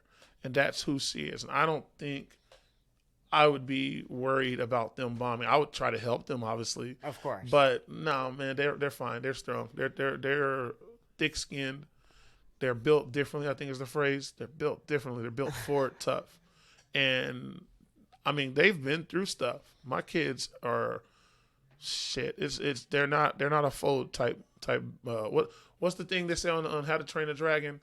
We're a Hardy Bunch or whatever. It's been a while since we've seen that movie. I don't know. Okay, fine. There was a quote they said on How to Train a Dragon that we're a tough, not population. Anyways, whatever it is, they're strong. Tough, hardy bunch. people. They're hardy people, and my kids are hardy people. Huh? You mean hard-headed or something? Hell no, y'all hard headed too. We all hard headed, but no, I'm saying we're a hardy bunch, and my kids are like that. And I don't know. That would be funny to see one of them telling jokes and it not go well, because my daughter has been at plenty of my shows that jokes didn't go well, and we laugh about it in the car. Sure. Yeah. She saw me. I did a show it was like in a front yard. And I was telling a joke, and this dude, see, I rolling my eyes. And this dude got mad at this particular bit, the Power Ranger bit. When I talk about the whitest superhero versus the blackest superhero. And this guy literally got butthurt about that. And he was the only person in the entire area that got bothered by it. And he's incensed by it. He's pissed off. He's yelling at me and shit. And my daughter's there, and I'm watching her. And I'm laughing because she has her little, she has a bottle that she carries with her. It's a hard-ass bottle. And I don't know if you hit your hand with the bottle or not, but she was letting me know if that motherfucker came over, she's going to pop him in the head with the bottle. And I said, see, that's my daughter. That's why she can go everywhere I go, because people don't even know I got backup. And it's closer than you think. It's closer than you think. You like, where's his backup at? It's behind you. Boom, so. Sure. Yeah, but my daughter, that's my people's, man. I tell people all the time, my son and my daughter are the only people I really need in this world. Everybody else is there by choice and by, I've chose to. These ones here, like it or better or worse, they are mine. And I love it because they have their own little personalities, but they still treat me with love, and they still, I'm going to use the term correctly, they still fuck with their dad and what he does. Right. Performing, they there for it. She goes to the shows. She watches the shows. My son, he has his moments, but she still watches the shows, whether it's improv or stand-up. And so for me to be able to do something that I think that they still think is cool, although they're both teenagers now, I'm winning. That's awesome. I'm up. That's so cool. And as long as it stays like that, I'll continue to be up. You seem like a pretty cool dad. I try to be, man. Am I cool sometimes? Yeah. I see what I'm saying. I was gonna say more. Say more. You can say more. I'll take it. Yeah. And you just said that Titan said that I don't know if he said he was good with what you were doing or you did okay or something. I think you asked him if he thought you were an awesome dad. He said yeah. What you were saying earlier. Yeah, he's proud of me. Do you want That's the cool. mic? Do you want the mic? No, it's fine. You're good? All right. She said, "No, I'm good." She said, "Nah, I'm good." Well, if you want it, it's here. It's here. Thank you, honey. But I mean, you seem like you have a really balanced relationship. You know what I mean? Which is, I feel like hard to do as a parent, but especially like with social media and shit like that now. I mean, it's tough. It's a struggle, dude. And they know it better than most. I mean, they lived in Corpus for, I think, about 5-6 years. About 5-6 years. I feel like it was way more than that. It probably was. It was a while. They were in Corpus. When me and their mom divorced, they moved to Corpus. And Corpus, for those of you who don't know, it's 3.5 hours away from Austin. Right. And so that was 3.5 hours of drive. And it was also, my life wasn't set up. It still isn't really set up to just jump up and just leave and jump and go 3 hours away. Of course. Hell, with me, they're 45 minutes technically away from Austin, where I live in Austin, there in San Marcos, and I can't be there every single day because I still have what I have to do here. Mm-hmm. And so when I'm there, I do a whole quality over quantity situation, whereas I make sure that when we're together, there's a quality. If I have to take them with me, which is what I usually try to do when I have shows, I make sure that literally up until the moment I need to go on that damn stage, I am right there. I am dad. Like if my set has me on stage at 9:05 and I have to be there at 8:30, from 8:30 until 9:04, I am dad. I am accessible. Whatever the fuck is going on, I got to run over here real quick and get her the water real quick. Hey, I need popcorn. I'm going to go get food, whatever. Then the moment 9:05 comes, I'm on stage. And I've had moments before, and I did this with both of them, but Ty needs a little more attention than she does a lot of times, my son. And I literally told him, I said, hey, I'm going to be up there on the stage, but at any moment, if you need me, if y'all need me, you can come to the edge of that stage and get me. It was a spot where he could come to the stage without the audience being able to see him because technically a backstage is a big theater. And I said, you can come get me at any point and I will stop. It was damn near 300 plus people in the audience that night. And I'll never forget I'm performing. And I look over. And at that point, I brought food. I had every damn device that they needed. I had coloring stuff. I had all the shit that they needed to sit there and keep them calm and not need anything. I looked over, and that little dude was standing right off the edge of the stage. I thought he needed something. So I performed, telling him, I know he was going to say something. He was going to say something. He ain't said nothing yet. So I'm still performing. I'm listening to the audience laugh, looking at him. I'm going back telling the jokes, and he's just watching. And I was okay, I think he's just watching. He good. So my set's over. We're done. And I come off, and I'm talking to him, saying, hey, what'd you think? He said, you did good. And I was all right, good, man. Thank you. Dap each other. We got a little handshake. And he says, next time when we go to the show, I don't want to bring any devices or anything like that. I said, oh, what, they didn't work? The damn service wasn't working. He said, no, I just want to watch you. And I was like, wow. Okay, word. You know, like it was that type of shit. 300 plus people. And I've told this story plenty of times. I'm on stage in front of 300 plus people. There was only one person's attention, approval, love that I cared to have. And I had it. I won. I'm up. This is an amazing moment. It was one that I don't have the proper words to explain how it felt. All I know is that having that interaction with him while I'm on stage and I'm looking at him and I'm also still performing, and then having that after the shit's over with, they could have literally stuck a fork in me in that moment, and that would have been my walk off into the light, life complete, job well done. And the fact that I'm still here lets me know that I have many more of those moments to come. I have many more moments that I can't even put the words right now to come with them, with myself, with people that I don't know, people like you, people that I didn't a year ago, 10 years ago, 5 years ago, 6 years ago, 10 years in the future aren't around right now, weren't around. There's so many things that if you look at life as hell, you got a bottle half empty. People say half empty because it's gone. No, it's half empty because there's space for more to come. Right. You feel me? Yeah, of course. Oh, it's half empty. It means I ain't got no more. No. You just made more space for more to come. Of course. There's more space to come. I look at my life as half empty because it's making room for more things to come. How did you develop this mentality with everything? What do you think were some of the core causes that happened where you are such a positive person, and it's so easy, and we know them, but we don't need to name names, where they're really bitter for where they're at in comedy, and they're miserable, and they show up at open mics and they're miserable, and they're not happy, and you know, I've seen people change from that where they're bitter, and then they get better at being more positive, and they're more accepting of just shit that, you know, comes. And how, after, I mean, staying in comedy for so long, and it seems like you had so much struggle, and we didn't even like get into COVID because you're one of the few people who did or kept doing comedy or took a small break. I didn't take a break. You didn't take a break. I took a physical break. I always tell people doing comedy and COVID, I took a physical break. Sure. Meaning I was online.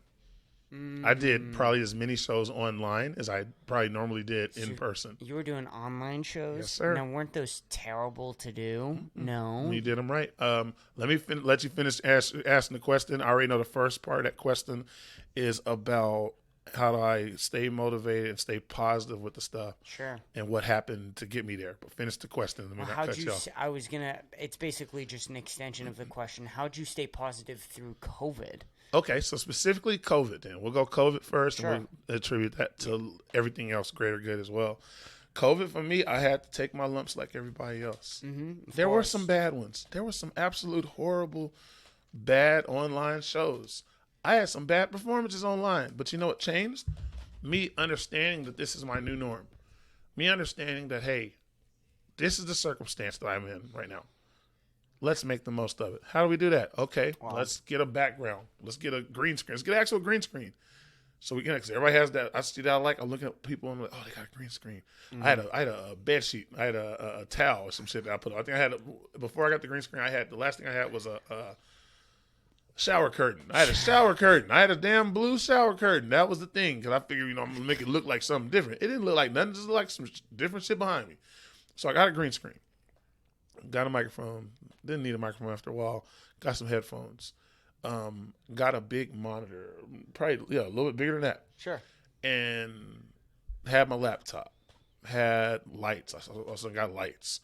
And I set my stuff up in a way that allowed me to stand.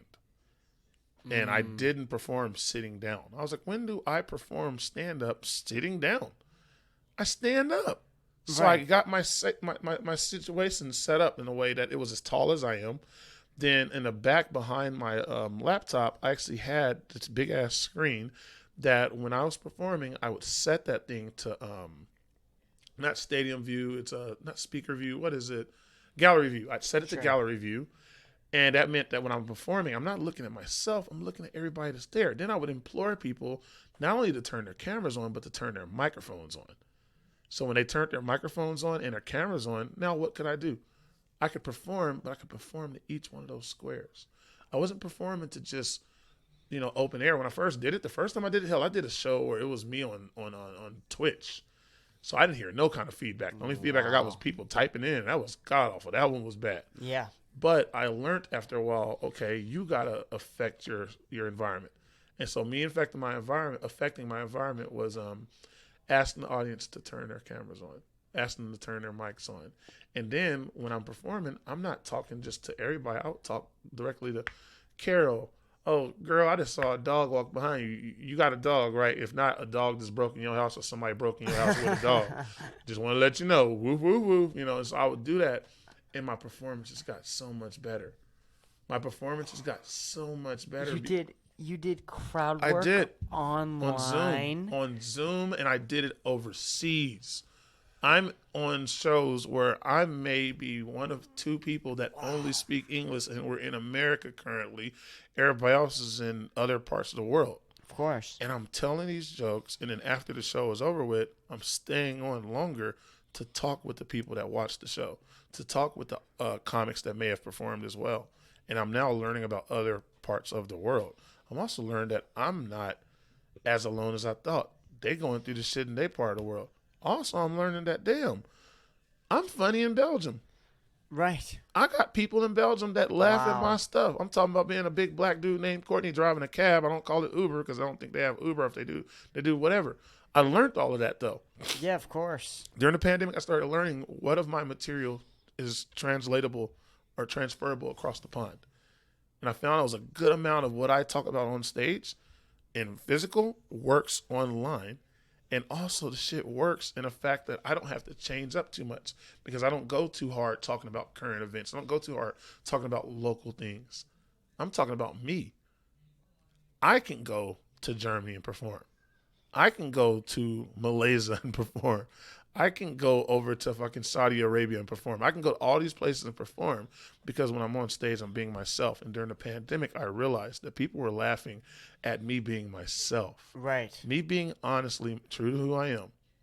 Simply Courtney. Me being simply Courtney was good enough in all of these places in the world. And I learned that during the pandemic. Had I been out in the world, which I have asthma, so I couldn't do that type of stuff, I wouldn't have had that experience. But now, homie, I was doing shows probably 3 nights a week.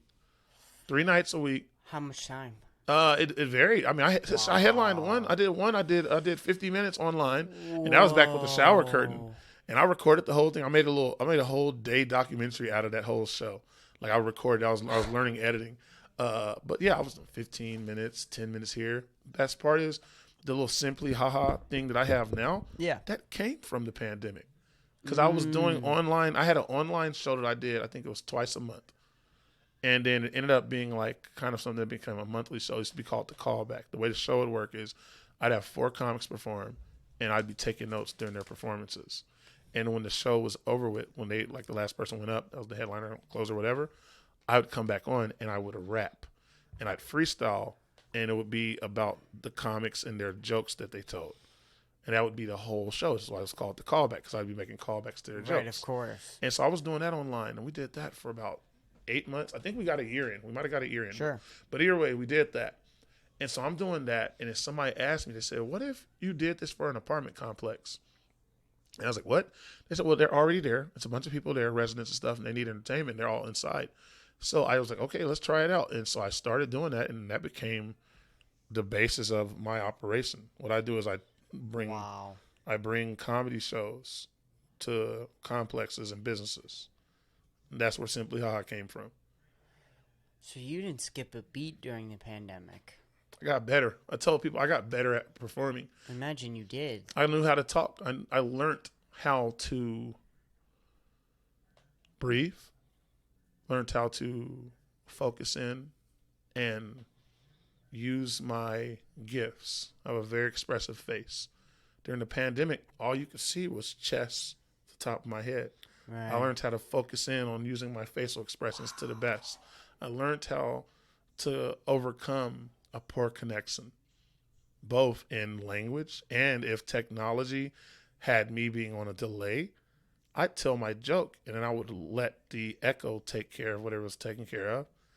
Then I'd see the people reacting to the part that was the joke. Then I'd move to the next part. Then I'd move to the next part. I learned how to do that. So you figured out how to slow down as well. Yeah. And take it step by step. Yeah. I got methodical with the approach, man. And you probably appreciate live stand-up so much more now. Oh, God. Yes. Oh, my God. When I came back, I was embracing the stage. I still didn't want to touch people because I was scared. But, homie, there's no substitute for it. There's no substitute for it. But I learned that if I need to, I'm perfectly fine performing online from my phone, from my computer, whatever it was. Of course. I was driving, doing comedy. I've done a few things that I'm not necessarily proud of, but they're probably not legal. I did a comedy show in my car. I did. I had 3 audience members in the back seat, and I'll pick up a comic, and they would tell jokes from my passenger seat while I was driving. And I did 3 of them. So, yeah. That's a real thing. What? I got to work on this. You'll see it come out. It'll come out soon. I got to get somebody to edit it because my homie's the editor.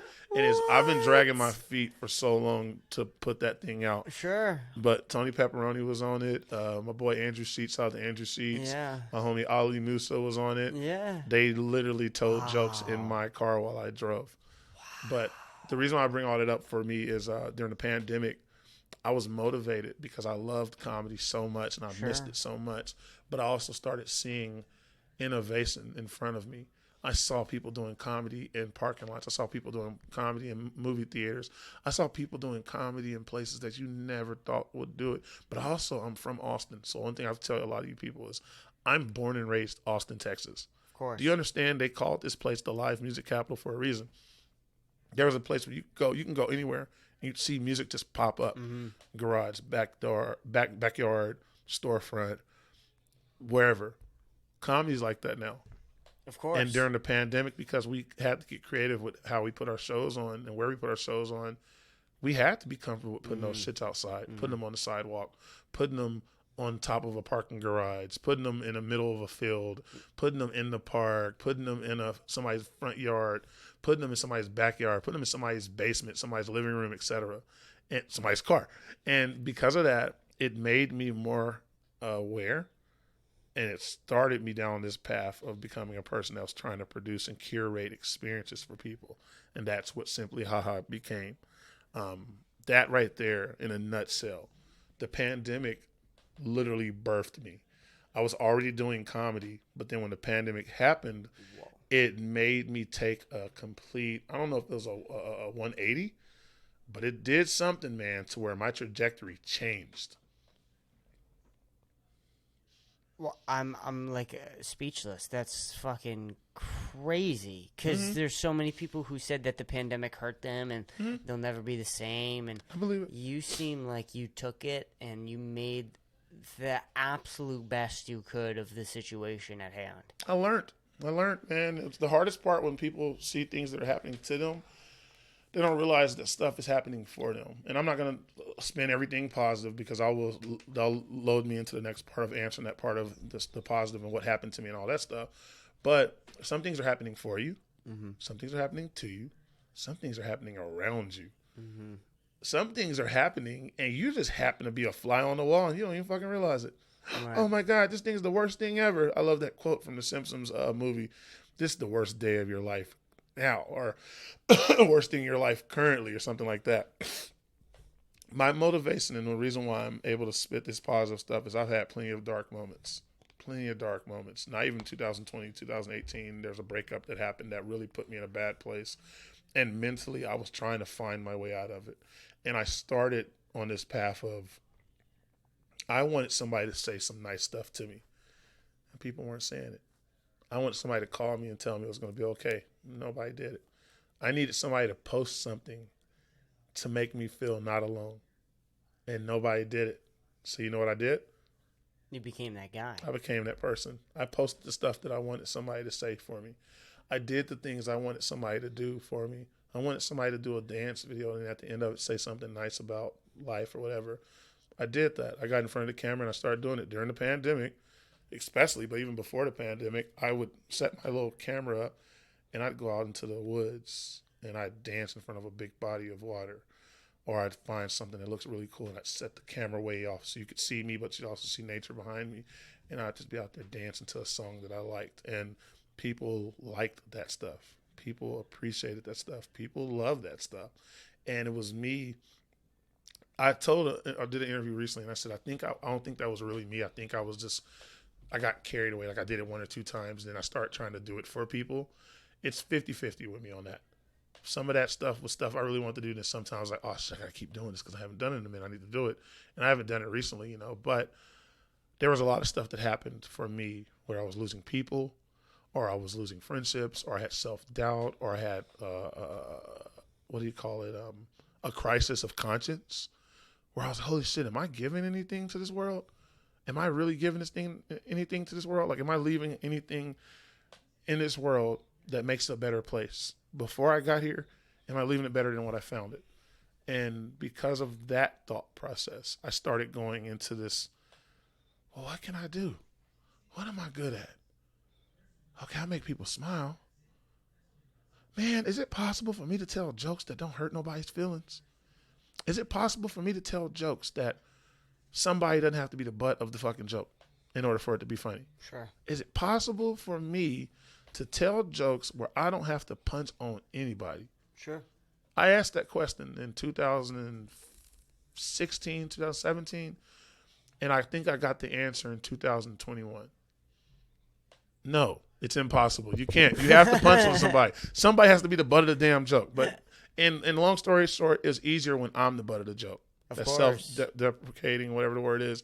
But ultimately, I could still be motivational. I could still and I could still say something nice when people may need to hear it. Some people don't want to hear it, but I'm people that want to hear it. And so I would come on and I'd say something because I knew there was dudes that was getting on this damn thing saying negative shit. They'd wake up, dog, and they'd have some negative shit to say. And I was like, if somebody can wake up and have a negative thing to spout off first thing in the morning, why can't somebody do the opposite? I used to say they throwing shade. I said, well, shit, I'm throwing light. You throwing shade, I'm throwing light. You just, I'm just, just joking. And I'm just airing, just grieving, just letting people know that it's okay. So I that part, it was breakups, it was life stuff, it was chains of mental fortitude and what I thought I was smart at, I'm not that smart at, or stuff that I didn't like, I do like. All those things kind of made me become this person that I am. And I'm not always positive. I try to tell people I'm not always positive. I'm not always assured. I'm not always confident. There are times where I'm the complete opposite of it, and I'm honest about it. Now, some people think, oh, well, you act like you're always happy, but you're not. Yeah, I'm a fucking human. Do you understand I'm going to have a bad day like you are? I have autonomy to have a bad day too. Of course. I can have a bad day. I'm not going to go out there and maybe I might not go out there and blow up the fucking world, but there might be some times where I want to see the world burn just a little bit. Of course. So I think that for me, I'm a little more honest than most when it comes to how I'm feeling. I'm a little more, that's what's in my son, where me and him are really close to the same, is that we both kind of wear our emotions on our sleeves. If I'm having a fucked up day, you're going to know about it. Within a moment of seeing me, my face going to show it. The words that I say are going to say it. I might be holding my hand in a balled up fist. My son's the same way. He having a bad day, you're going to fucking know it. He probably going to tell you, hey, I don't feel like it right now. I'm just frustrated. He told me about that yesterday. He had something, I think, his little shoes. He said, I'm frustrated. And I was laughing. I said, this little 13-year-old, he's telling me some real shit right now, and I'm not going to make light of it. He said, I'm just frustrated. And it was the cutest thing ever because he's still a little 13-year-old. Mm-hmm. But he said he meant that shit. He said, I'm just frustrated. Mm-hmm. And I said, I got you, dog. 13's hard, bro. 13's hard, dude. It's really hard. Oh, look, Simone's agreeing. It's tough, and it ain't for everybody. I tell people all the time, if you don't understand what your kids are going through, let them get around people that do know what they're going through. Because some people get so detached, and we all on a different topic now, but I hope I answered that damn question. No, you did. I pray I answered one of the questions. Think like this motherfucker didn't answer no damn question. He just talked about a bunch of shit and then started talking about his damn kids again. No, I think that's what parents do is they look at the world through their kids' eyes, and I just think that's it. That's all I got. I think that's being a good parent. I don't think that anyone's going to listen to this and be like, this fucking guy talking about his kids. Here he goes talking about his damn kids again, dude. No, man, that's what I got. I tell you, that's all I got. All I got is comedy and my kids in this world. 13 was, that was the first time I really... There's a lot that happens at 13 because you're done being a kid. It was the first time you're not a kid anymore. A lot of people think that, man, you fucking kid forever, Chris. You're a kid, but I'm still a kid, goddammit. There's moments where I'm like, I need an adult. God damn it. Where the fuck is an adult at? This is some bullshit. You see this shit? Adult, please. I need a damn adult. This is, sir, you're 37. I need a fucking adult. Like I said, bitch. Okay? But I mean, even then, I feel you, though. yeah, I know what you're saying, but I got you. a lot of people, that was the first time you feel adult emotions. Maybe Yes, sir. is the better term. No, you're right. Because you don't have anything to counter it. You haven't done anything with your life, and that can be really scary. The world stops being soft with you at 13. Yes. That's for damn sure. At 13, Yes. the world stops being soft. People stop baby talking to you and shit. Yep. They stop coddling you. Your parents might stop hugging you and shit. That's one thing with them. I try to be physically on them. She's not as physically affectionate as my son is, and I just know that that's who she is. But she's still going to get roughed up by me once a day when I see her. Sure. I might try to tickle her little feet, whatever. She gonna be like, "All right, dude, stop." Like that's who she is. But I know that's who she is, and she knows who I am. And my son is on the other side of that spectrum. You're gonna physically feel his presence when he comes in the room. That's just who he is. If he likes you, if he loves you. And at 13, that shit starts happening to where your parents start treating you how you need to be treated in order to be successful in the world. And that shit sucks because I never know which is which. I don't know if it's chicken or egg that comes first. But do the kids get hard first, or do the parents start treating them hard? It's one or the other. It's either the kids, or I hope that makes sense. Do the kids stop getting affection given to them, or do they stop giving affection to their parents first, and then what do you call it? Self-fulfilling prophecy. Sure. Well, they're not affectionate to me anymore. Did you stop hugging them? Did you stop waking them up in the morning singing, saying, "Good morning to you"? Did you stop all of that? Because if you stopped all of that, then shit, it's going to happen. But, it's one of those things, you deal with them for who they are. You deal with people where they're at. And that's the newest concept that I got this year. This year was dealing with people where they're currently at. Relationships, professional, personal, whatever it is. Whoever this person is right now, are you okay with who they are right now? Because if you're not okay with who that person is right now, you probably don't need to be dealing with them. Sure. If that person's not okay with who you are right now, they probably don't need to be dealing with you. Because they're like, oh, well, I know he's going to be something in the future, so I'm going to hang around with him. Don't hang around with him. Go find the person that's who you want them to be currently right now. Because there's a chance that if you think, oh, it's going to get better later on, what if it don't get better later on? What if it just stays there? What if they have literally, instead of, I just had this conversation with somebody else. Instead of it being a up and down, an ebb and flow, it's just a straight, flat, parallel line. Sure, right. You feel me? Yeah, it's like it's just right there. Are you okay with that line? Because if you ain't okay with that line, if you ain't okay with that person being who they are right now for the rest of y'all's lives, let them loose. Let them go on their merry way. You go on your merry way. And that goes for a whole lot of things. If what you're doing right now, if you're not happy doing that thing the rest of your life, obviously we got to make money. We need to have, whatever. That's fine. But don't try to make that damn thing your career path. Of course. Let that thing be what it is. Let it be a job. Let it be a job. But if it's something that you think, I could do this for the rest of my life, I think that's the thing you need to hold on to. If this is a person you think I could be around them for the rest of my life, hold on to that person. But if it's not right now, maybe come back later and see what they are. But don't try to force nobody to change. Don't try to force no career to change. Don't try to force no anything. Mm-hmm. It's clothes, man. People sometimes, and you might not know about this, but when you get big, when you gain some weight, you have clothes you can't fit no more. Yeah. Yeah. A lot of people say, I'm going to keep these clothes, and I'm going to lose some weight, and I'm going to get back in them. What you end up with? A whole bunch of damn clothes you can't wear in your closet. What you don't have? Clothes you can wear in your closet. Now you're in your closet going, I can't fucking wear this. My stomach be hanging out with this one. Get rid of that shit. Yeah. Let that shit go and come back when you lose the weight. Now buy some clothes that fit you for who you are now. Sure. But if you can't fit the damn clothes, back to the person. If you can't fit the person right now, let them go. Go donate them somewhere. Free them. Let them go elsewhere. But a lot of us, we hold on to people. We hold on to clothes. We hold on to things that aren't serving us in the current. Mm-hmm. That's why comedy is my thing.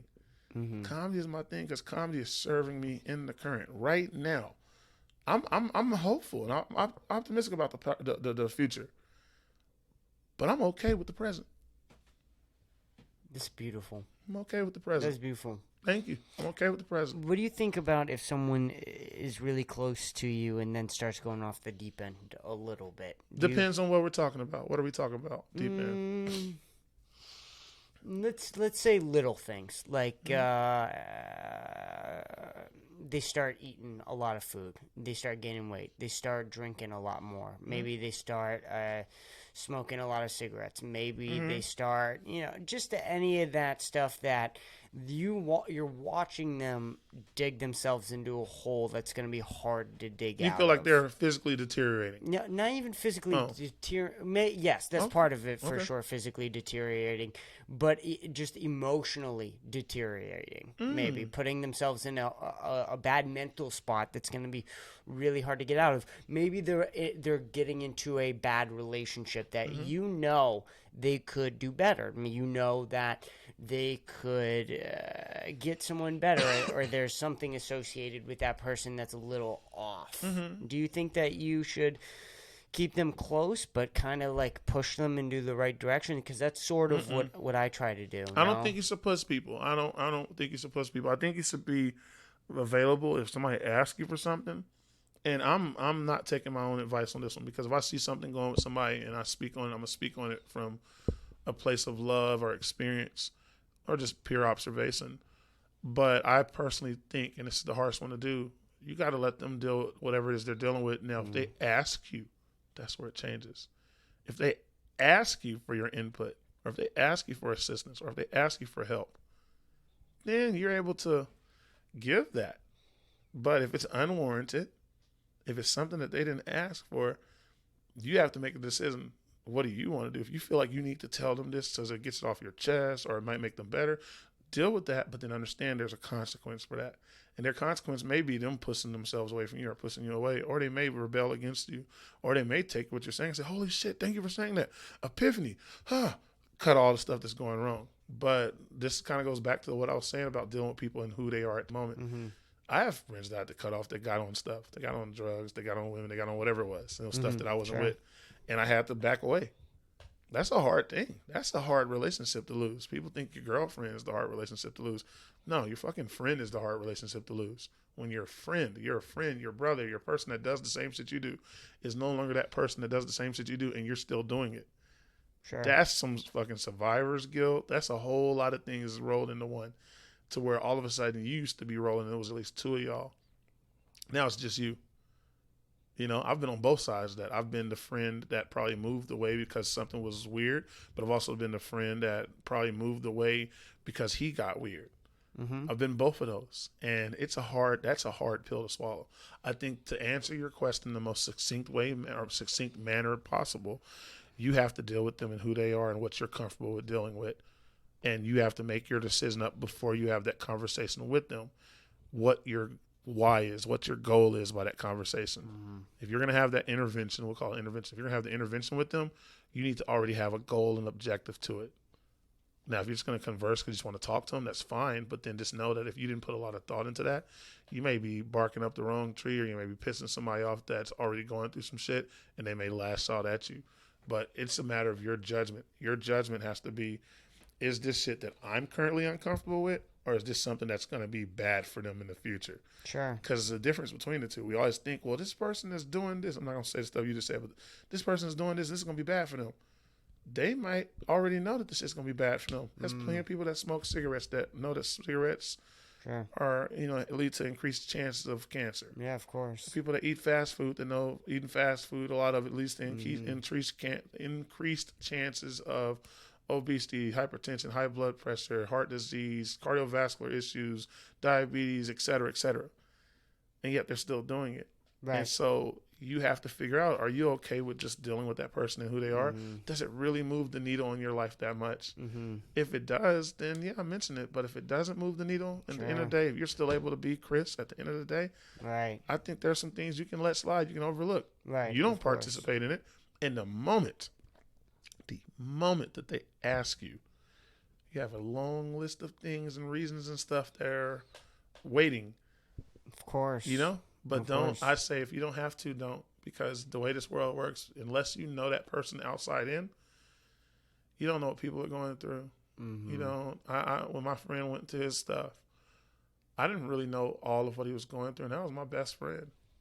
And to this day, I still don't know what put him in that position. But I just know that when he went through it, I couldn't be a part of it. So I had to distance myself. Right. And I felt guilty, but I understood what I was going after. What he had going on, one, it would have detracted from what I was going after. Two, him going through his stuff really didn't affect what I was dealing with, what I was working with. I'm trying to be a comic. You going through some stuff that ain't got nothing to do with what I'm doing right now. I'm putting extra effort in thinking about your stuff, worrying about your stuff. That's taking me away from focusing on this comedy stuff. I already know my answer. I got to step back. Love you from a distance. Right. I might not answer all those calls at 12 o'clock, 1 o'clock, 2 o'clock, the requests for money and all that stuff. Not going to answer that. You come to me with some real shit like, hey, my car just blew up on the side of the road. I need a ride home. I got you. Hey, I need $20 because I'm hungry or my son needs food, whatever. I got you. But it's a distance thing and it's conditional. And I don't know. I see a lot of us, we get caught up in somebody else's shit. Yeah. As long as you're not getting caught up in their shit, meaning you're not thinking too much about their shit, you're fine. As long as their shit's not adversely affecting you. Sure. This is a roommate with a drug problem, and they're missing rent. Then that's some shit you need to talk about because that's affecting your life. Right. But if they live where they live at, you live where you live at, and their issues aren't affecting your, we'll call it bottom line. Sure. You can afford to let some of that stuff go. Or you can afford to just say, you know what, I'm finna compartmentalize you. And I'm only going to deal with you between the hours of 8 and 8. So 8 a.m. to 8 p.m. I'll talk to you, we'll hang out, but I know that you be doing that stuff after 10 o'clock.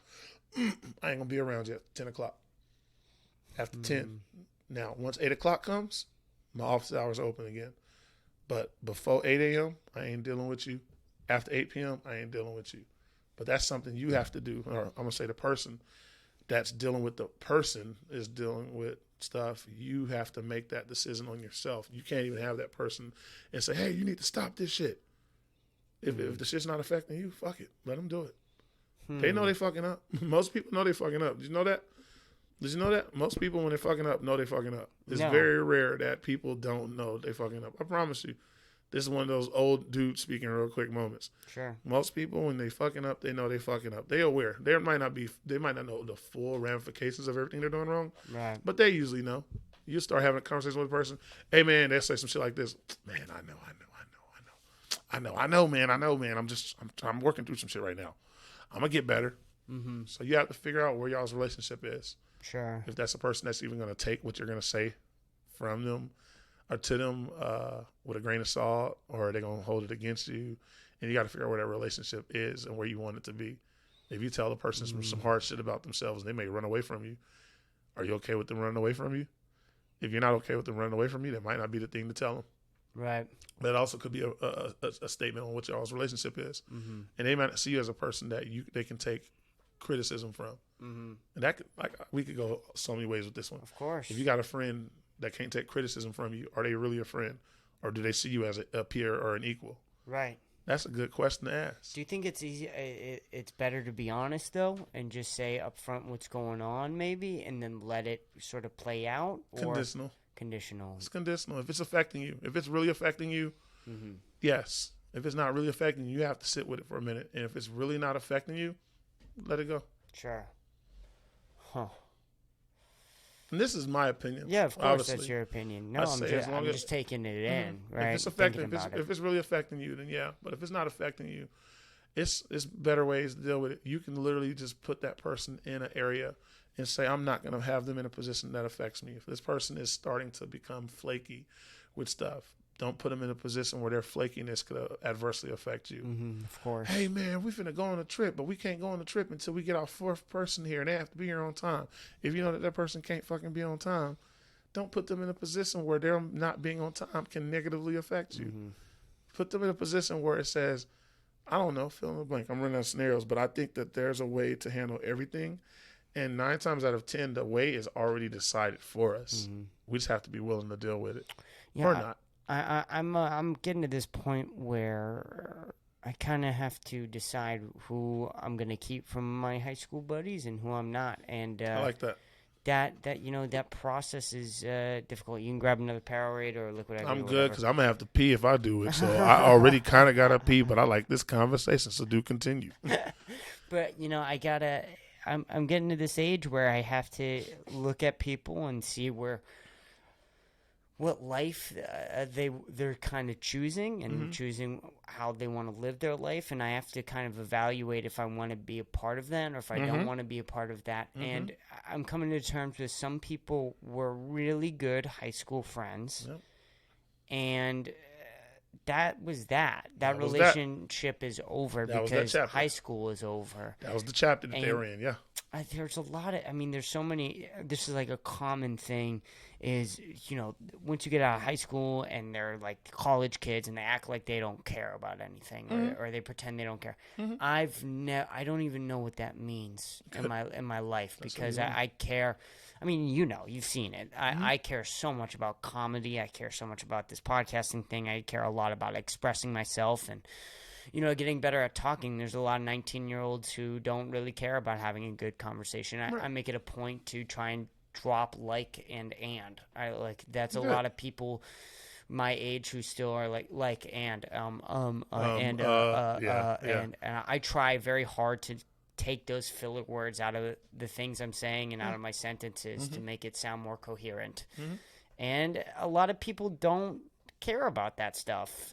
They don't care about anything, and that's okay, but that's not you. No, that's not me. That's not me. I've decided that that's not me. There's a great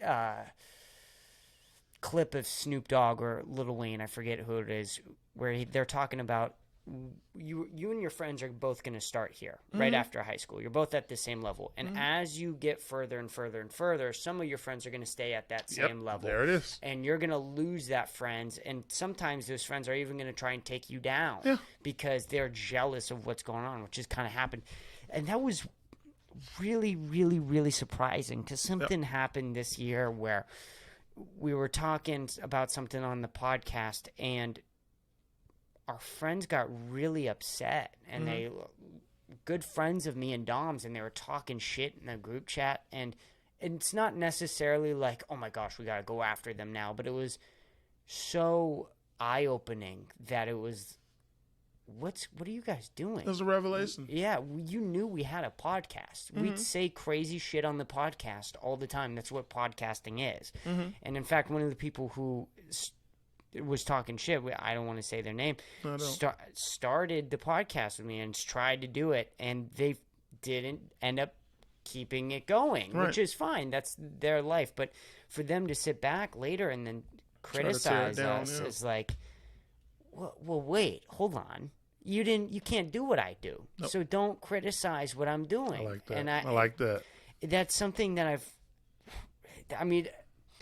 there was a bunch of eye-opening years for me. The COVID year was really eye-opening for me, and I did a bunch of crazy shit, being 13 for the first time. But this year of stand-up comedy, eye-opened a lot. Yeah. A lot for me, which I appreciate. But it was just, you live in different realities. High school is a completely different reality. That's exactly what it is. And, you're seeming with your kids like you're showing them a little bit of the reality, which is healthy. I think my parents didn't really show me any real reality, and then COVID hit, and it was like this huge eye-opening, ripped off the Band-Aid. Yeah.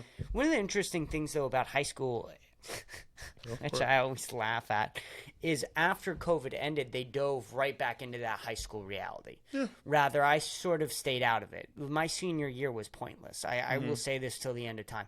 I did not need to be in high school my senior year other than to get my diploma. There it is. I knew I wanted to move to Austin. I had a podcast started already. Yeah. I wanted to just work 40 hours a week and save money so that when I got to Austin, I was set up. I wasn't able to. I didn't care about studies anymore. I focused way more about making money than I did anything else. And it was frustrating when I got out of high school because I knew that in senior year, but I kept telling myself maybe I would have grown from something, or maybe I'm taking the wrong perspective. And then after I got out of high school, here I am a year later, like, no, I was pretty spot on about that. You know what I mean? And it's just weird. Exiting the high, I don't know where I'm going with this. I'm kind of rambling. But exiting high school, coming in and entering sort of your world was very interesting for me and very eye-opening. And I'm sure you already did this, so you kind of know. But 20 years ago, man. Yeah, exactly, right? Next year, Next year will be my 20-year high school reunion, and I'll have a sophomore in high school. Wow. Because he's a freshman right now. This is their first year in high school. Sure. And 20 years, dude, time is perspective. And the thing is, you just imagine, and I'm not going to tell you because I don't want to spoil the thing for you, but I'll say this.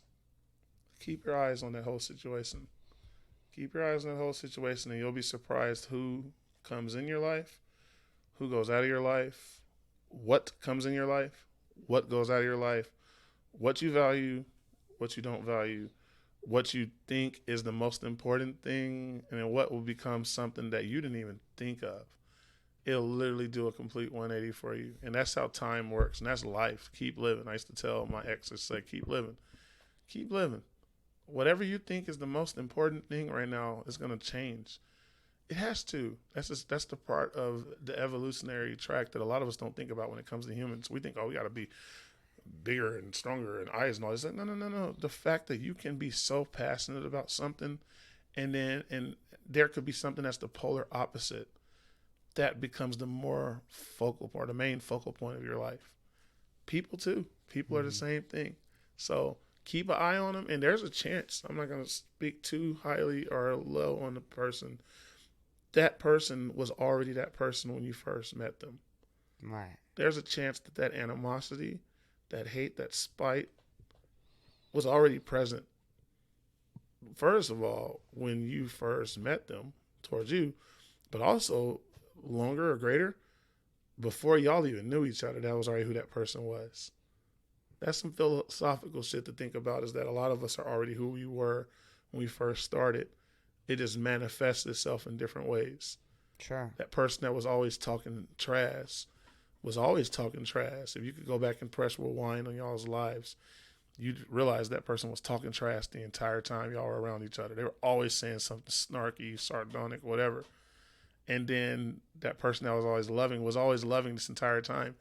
They were 10 years old and they were loving. 21 years old and they were loving. 31 years old and they were loving. And they never changed. Me as the comic, as a person that was always a people pleaser and very aware and looking at everything, that's who I was at 10. Mm-hmm. That's who I was at 9. Mm-hmm. It's probably who I was at 5. It's who I am now at 37. A lot of these things, our gifts and our interests are very, very similar. And you know the easiest way to find your gift? I got this off of some kind of book or whatever it was. What you used to get in trouble for as a kid? Whatever you used to get in trouble for as a kid is usually pretty close to what you do naturally, which if you're doing it naturally, it's probably close to what your gift is.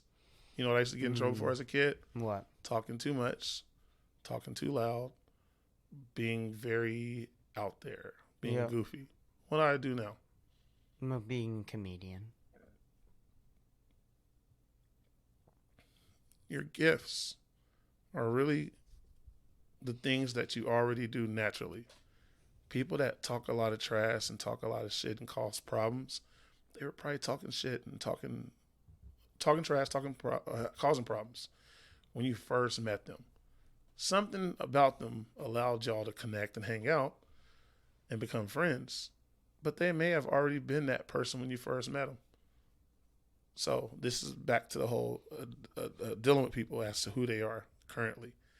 They may have always been that muckraking person. They may have always been that undependable person when y'all first started that podcast. You may have overlooked those things and be like, well, they got the equipment, or they're here, or they're friends, or they're blah, blah, blah, whatever. But then when they stopped doing it, they never stopped doing it. You just started seeing them for who they really were. Yeah, you know, it's funny. I didn't want to be a comedian until I was 16. I always wanted to do something. I bounced back between being a video game designer and being a film director. Okay. Which was sort of both an artistic nature, but still being creative. I dropped the video game thing pretty quickly when I found out how hard coding was, and my dyslexia I don't think was going to allow that. So I did want to do film. I still want to do film. I really love the idea of directing something. I mean, this is basically podcasting, right? Where I get to incorporate directing, all the same thing. Yeah. film, and comedy into one art form. And that's what I really like and what I really want to do. it's just the path of being a director didn't make sense to me. It didn't. The idea of going to a school and learning and because I was always a doer. I didn't I just wanted to do something and then fail at it and get better at it. The Quentin Tarantino route made a lot of sense to me, where he basically just started making short films and then got better and better and better at it, and then put those films in different competitions, like film competitions and things like that. On this process. And at one point someone gave him the chance of making Reservoir Dogs, and then he did, and the rest is history. That sort of made sense to me, but I didn't know how I was ever going to start that. And especially with YouTube, I think it's harder it might have been easier for short films like at the beginning of YouTube, but I feel like there's so many short films now that would have been really hard to get started at. Yeah. But I'm not saying it's impossible. I just wanted a different route. It feels challenging, and I think that you just have to look at it, understand that you change, and it's almost like every 3 years we change. Our food, our taste in food change, our taste in women change, our taste in everything changes. What you don't think you're good at right now, there may be technology that can change that for you. Of course. You talked about the dyslexia stuff. Just imagine there could be something that makes it easier for you to do coding. That makes it easier for you to do all these things. I'm telling you this from a person looking back. This is hindsight being 20/20, or in my case 37/37. Never say never. Enjoy where you're at right now, though. Right. Whatever you're doing right now, fucking enjoy it. If it's something that you can't enjoy, figure out a way to enjoy that one thing that you can out of it. But find some things that you're going to enjoy, because that stuff may only be around for a little while. You may only be doing this podcast stuff and this comedy thing for a little while before the next great adventure shows up in 3 more years. Right. So enjoy that. I want to ask you something real quick about the podcast. Of course. Do you edit this? No, I don't edit the podcast. Who edits the podcast? So no, there's no editing of the podcast. So this is just upload it as is. So I'm gonna take the clips, right, the pauses, put it together, right, and then it's gonna be all raw footage. That's so editing. All of this is, a little bit. I more edit with the promos a lot. That's so editing. The promos is all about. I kind of re-listened to the whole podcast a little bit. I jump around, and I remember the big moments.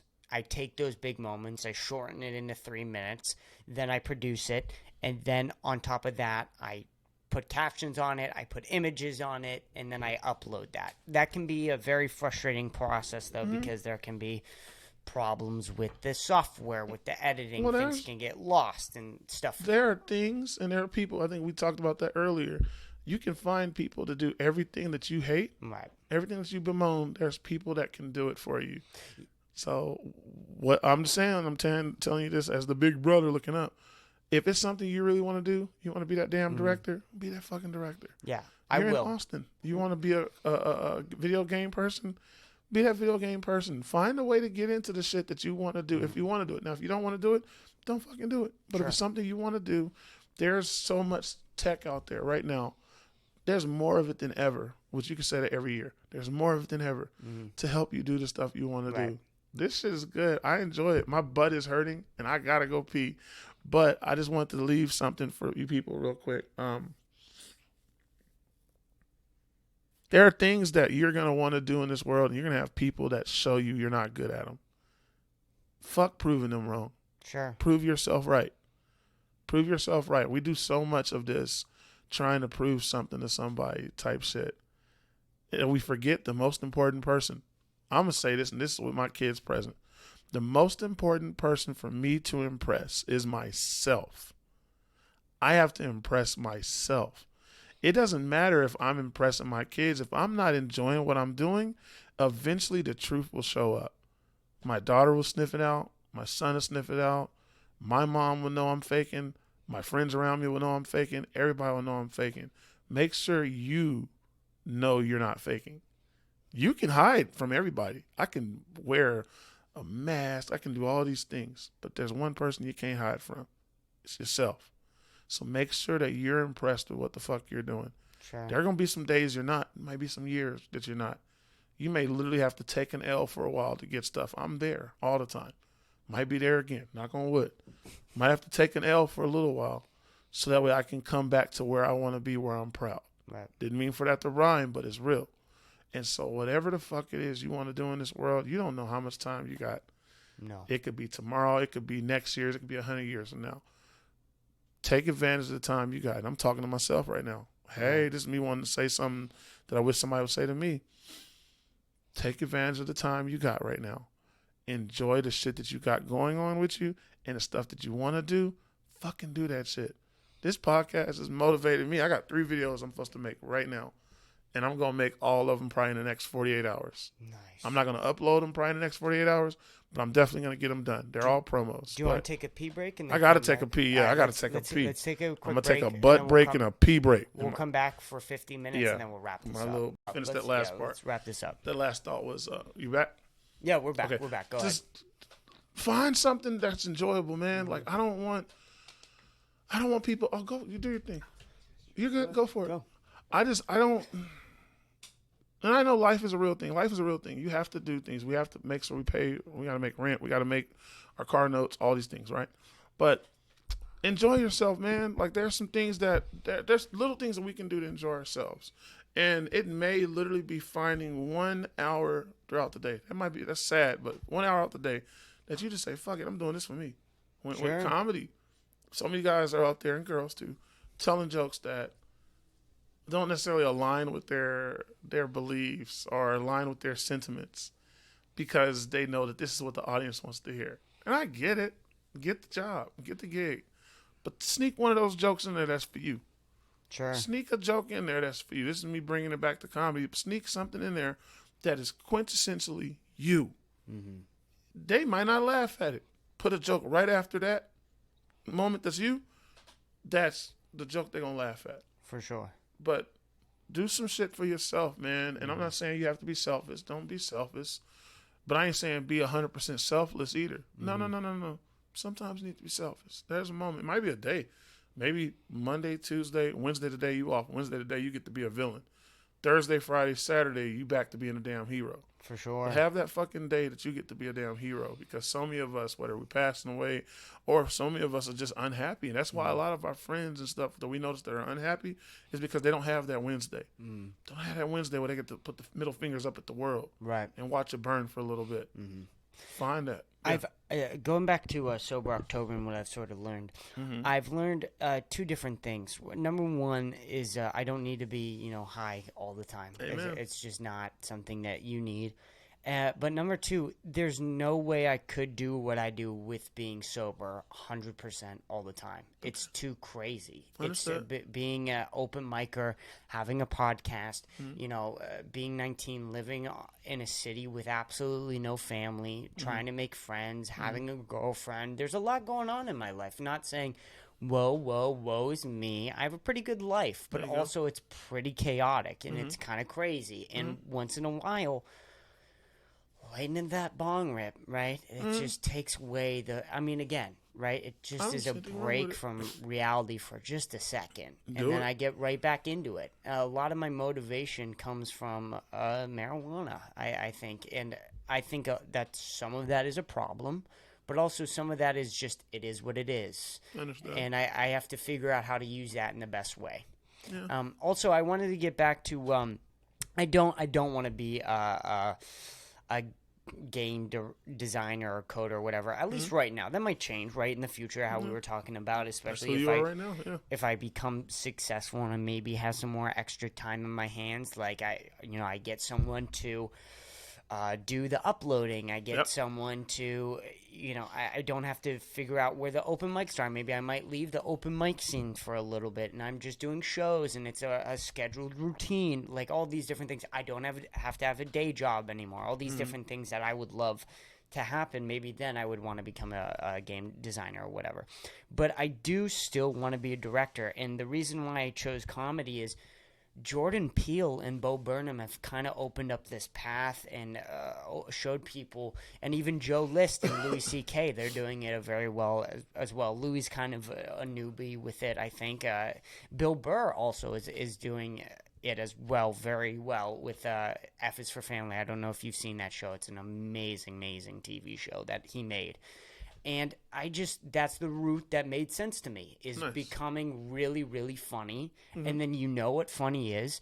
And then all you have to do is learn how to create film, right? But the funny is already there, right? You don't have to learn what funny is or is not, Right. because you spent 10 years at open mics figuring out what funny is. Right. Now comes the new challenge of, okay, so how do you use film? How do you use the camera angles correctly? What's good cinematography? Right. How do you use audio in film? How do you use music in film? All these different things I'm going to have to learn one day. But right now, I'm going to focus on how to be funny. I like that. You got the main thing being the main thing. Right. Keep doing it, man, and just know that you got access. Like I talked about y'all when we did our show. I said, damn, y'all know how to do all this, that, and that. That's going on for you right now. The things that you don't know, find somebody that knows them. And I'll tell you this, and this is more on the spiritual side of things. Those people are either already around you, or they're going to be around you before you know it. And they're going to be talking about, they're going to be doing, they're going to be looking at, they're going to be around that type of stuff that you want to do, whatever it is. Whatever the thing is, just be open to the people that are around you. Hell, it may be something that you're trying to do that I already know how to do. It might be me. It might be a friend. It might be a friend's girlfriend or whatever. It might be one of those people that you ain't messing with right now. Just know that the way my life works, like I talk about you guys, y'all came into my life and y'all were people that I needed. Right as other people that I previously needed were exiting out or starting to fly in their other spots. All of a sudden, Dom and Chris show up to my mic, and both of y'all either know how or are capable of figuring out how to do damn near 90% of the things I'm already trying to do. You know? And so that's going to happen for you, and that's the ecosystem. That's what I've created at Tiniest Bar. That's what I've created at Tiniest Bar, is a thing that benefits so many people, and it ain't just at the mic itself. You've already been to 3 different venues with me. Yeah. So you have Tiniest Bar, and then you have The Line, and then you have Hideout. That's just with me. Yeah. There's plenty more out there. There's plenty more people out there like me that are putting stuff out there. Maybe they ain't people like me. Let me not do that now. There ain't no other people like me. I'm one of one. There's definitely opportunity out there, man. Just be open for it. And I think whatever it is that you're enjoying right now, do what you're enjoying. And whatever it feels like you need to not do, don't do it. If you feel like you need to take that break with whatever it is, smoking, drinking, partying, dancing, telling jokes, going open mics, taking pictures, doing podcasts, eating, wearing clothes, fill in the blank. Whatever it is you feel like you need to take a break from, there's a reason why your heart's telling you to take a break from it. Right. There is. Your mind, we think as humans our instincts are gone. We still got instincts, dog. Our instincts are still there. Sometimes they're true. Sometimes they are a little spotty. The reception could be kind of weird. I'll use this metaphor and we can depart closer to this thing. There are times we go to certain areas and our phones don't work the way that they need to, right? Yeah. Do we just get rid of the phone? No. No, we might talk about the phone like, fuck this phone. Usually we just can't wait to get out of that area. We realize, it's just the area that the coverage is bad. Or our phone might be acting up because it's not been updated. Or it's not fully charged. Mm-hmm. Or the memories ran out. Or memory space ran out. We don't throw our phone away. Mm-hmm. We look at it. We see it for what it is. And we adjust when we can. Right. I think that's how life is. We're phones. Our life is sometimes a phone. That's a good way to put it. Yeah. We don't need to get rid of the phone. We don't need to make ginormous changes. We might need to just change our environment.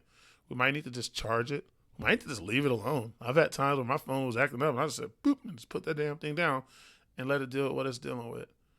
Then the next time I needed to use it, it was fine. So don't get rid of your phone. Don't get rid of yourself. Don't lose track of your why. I always say whatever your why is, your reasoning, keep that. But just know that there's greater on the other side. Always. Mm-hmm. Always. There's greater on the other side. I know that. That's my carrot. Is letting me know that there's greatness on the other side. But also know that there's greatness currently where I'm at. Right. That's the part most people don't see. There's greatness on the other side. Yeah, and there's greatness currently where you're at. Right. You have to appreciate it. Appreciate these opportunities. You got a dope-ass setup here. Appreciate this. You know a lot about what you want to do. Appreciate that. And anybody listening to this shit, man, please appreciate where you're currently at. there's a high probability a lot of people are in their prime. I was just driving by the campus the other day by UT, and I was looking at, it wasn't just the girls, the guys too, but I was like, I bet you they don't even know they in their physical prime right now. A lot of them are going to be looking at themselves in the mirrors in a few minutes going, I wish I could change this, I wish I could change that. Then they're going to be my age, and they're going to see pictures of themselves from back, they'll be considered back then, back in 2023, and they're like, fuck, I wish I would have looked like that now. Yeah. I'm there. I was there. Hell, high school, college, hell, even when I was married, early in my marriage, all that stuff, there are times where I look at who I was physically. We just go off physical, being super physical for a minute. Going, damn, I wish I would have appreciated what I looked like back then. You know? Right, of So course. There's so much. There's finances, there's spiritual, physical, psychological, all of those things. We're in the good time right now. Yeah. And going back to me hating, like, uploading and all that editing crap, I try to appreciate doing it right now, though, because I think I still have a lot of dues to pay, right? Yeah. In art and expressing myself and stuff like that. So when that time comes, when somebody is around me ready to help me, I know how to do it. I've done it for years, and I can explain to them what I want exactly and express myself of what, hey, I've done this for 4 or 5 years, whatever it might be, 7 years. It might be when somebody first starts helping me really. And I can go, this is what I've done. This is what I want. Now you do it. Yeah, and make it better. Exactly. Let them make it better. That's who I am. Can you imagine how I feel right now? Been running these open mics and these shows. It's not even open mics anymore, it's shows. And I had that thought earlier. Me and her, we were headed to San Antonio for my show last night, and the traffic got so bad that I was like, shit, I don't know if I'm going to be there in time for the start of the show. I made it. But the young lady I have, Grace, shout out to Grace Morton, by the way, she's running stuff in the San Antonio market for me. And I was like, dude, she's already there. Yeah.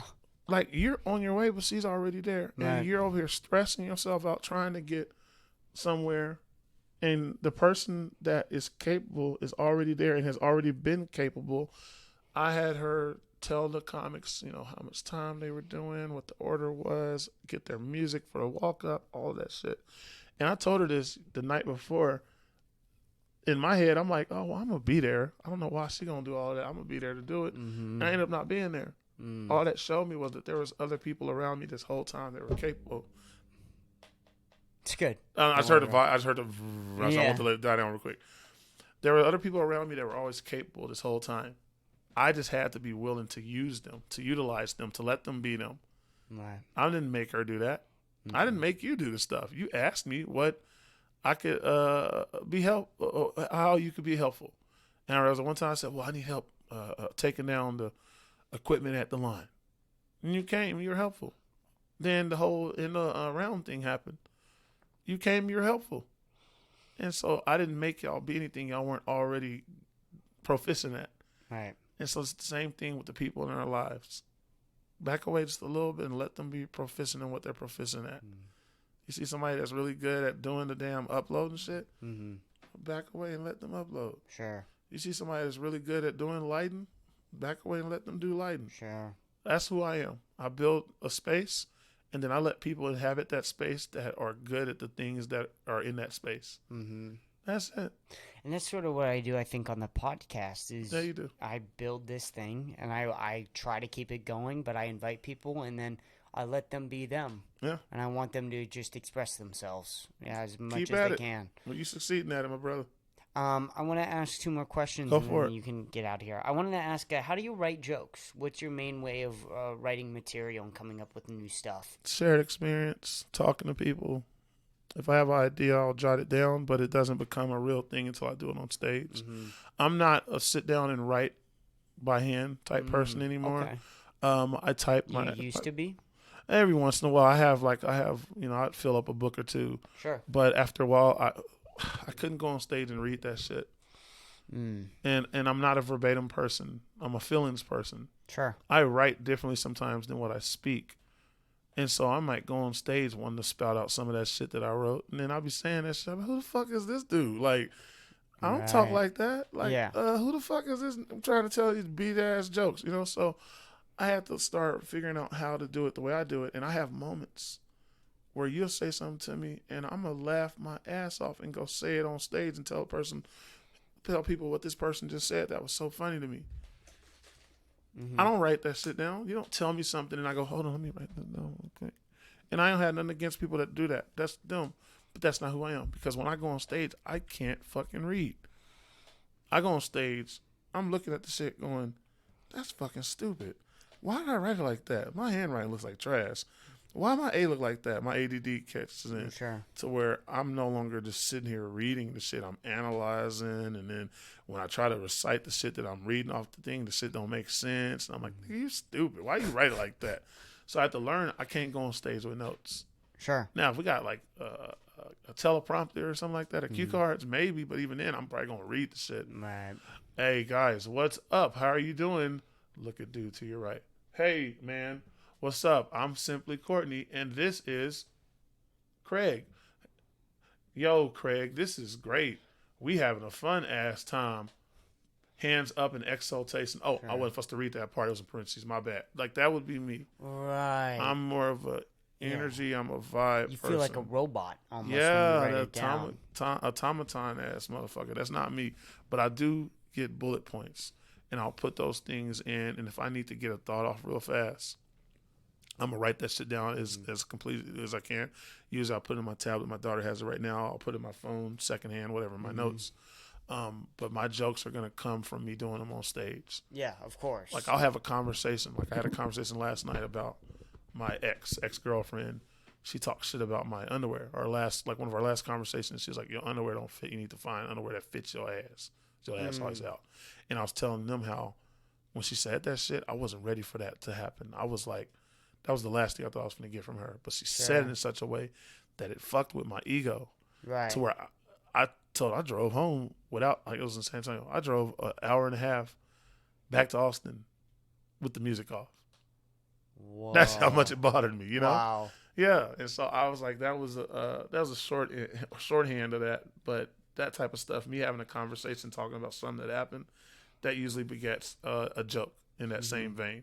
So that's how that works there. Wow. Do you use voice memos at all? Do you try? But they be sucking, man. And so I'll voice memo if I'm driving, and then I'll have to go back in and edit what I said. Because right. Of sometimes course. the shit, I'll know what it means, but sometimes the shit like the is left to imagination, and I'll be like, damn, I didn't say that. Yeah. But I'll be like, I tried to say it. So I've done that plenty of times too. Ultimately, the best thing for me is just gonna be me taking it and hitting the stage with it over and over and over and over. Every once in a while, if I have a moment that I think was really clever, like I'll have a really clever turn of phrase, I'll write that and put that in there. I'll say, hey, do this joke, add this part of the tag. Sure. I do that for my regular sets, because my regular sets I do write out. My regular sets I don't write out verbatim, but I do bullet points.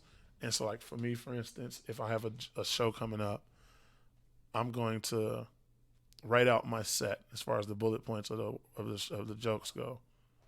And then I'm going to see if I can pull it up real quick while we're on the phone. There it is. So, there, I can give you that. That right there, those are bullet points. Those are all jokes. And then every now and then I'll have something in parentheses that'll say fun moment or fun interaction. That'll be me taking a step away from my material and addressing something I saw earlier. Or it'll be me, I'm trying to see if it's in there. No, it's not in there. Me either playing with the audience, a little crowd work, or me talking about some shit that I saw when I came out there. When I'm traveling, I always see something funny on my way to the venue or at the venue. Of course. So then that fun interaction is going to be me talking about that funny thing I saw. And if I'm really on my shit, the audience is going to laugh because they probably saw it or they know about it too. So do you try and write on stage, like just really focus on what I mean, obviously you're paying attention to when the audience is laughing, but do you try and I come up with new stuff just on the fly on stage? Yeah, that's mainly it usually starts with an idea. It usually starts with an idea, and the idea was something that was maybe something that was written a little bit. Right. And then it doesn't work. Sure. And so then when I go into that, I always tell people that terror mode, when the joke doesn't work, the next thing you come up is going to be clever. It's going to be funny. Because your brain, like we said, having not an intuition. What's the word I was looking for? Having instincts. Sure. The instinct is destroy. We got to destroy or we're going to get destroyed. Right. We got to murder or we're going to get murdered. Right, of course. I just went up here and I'm in front of this audience and I told this joke and the joke didn't work. The next thing you say is going to get them to laugh usually. You might go, yo, so anyways, man, It was bees and flowers all over the place.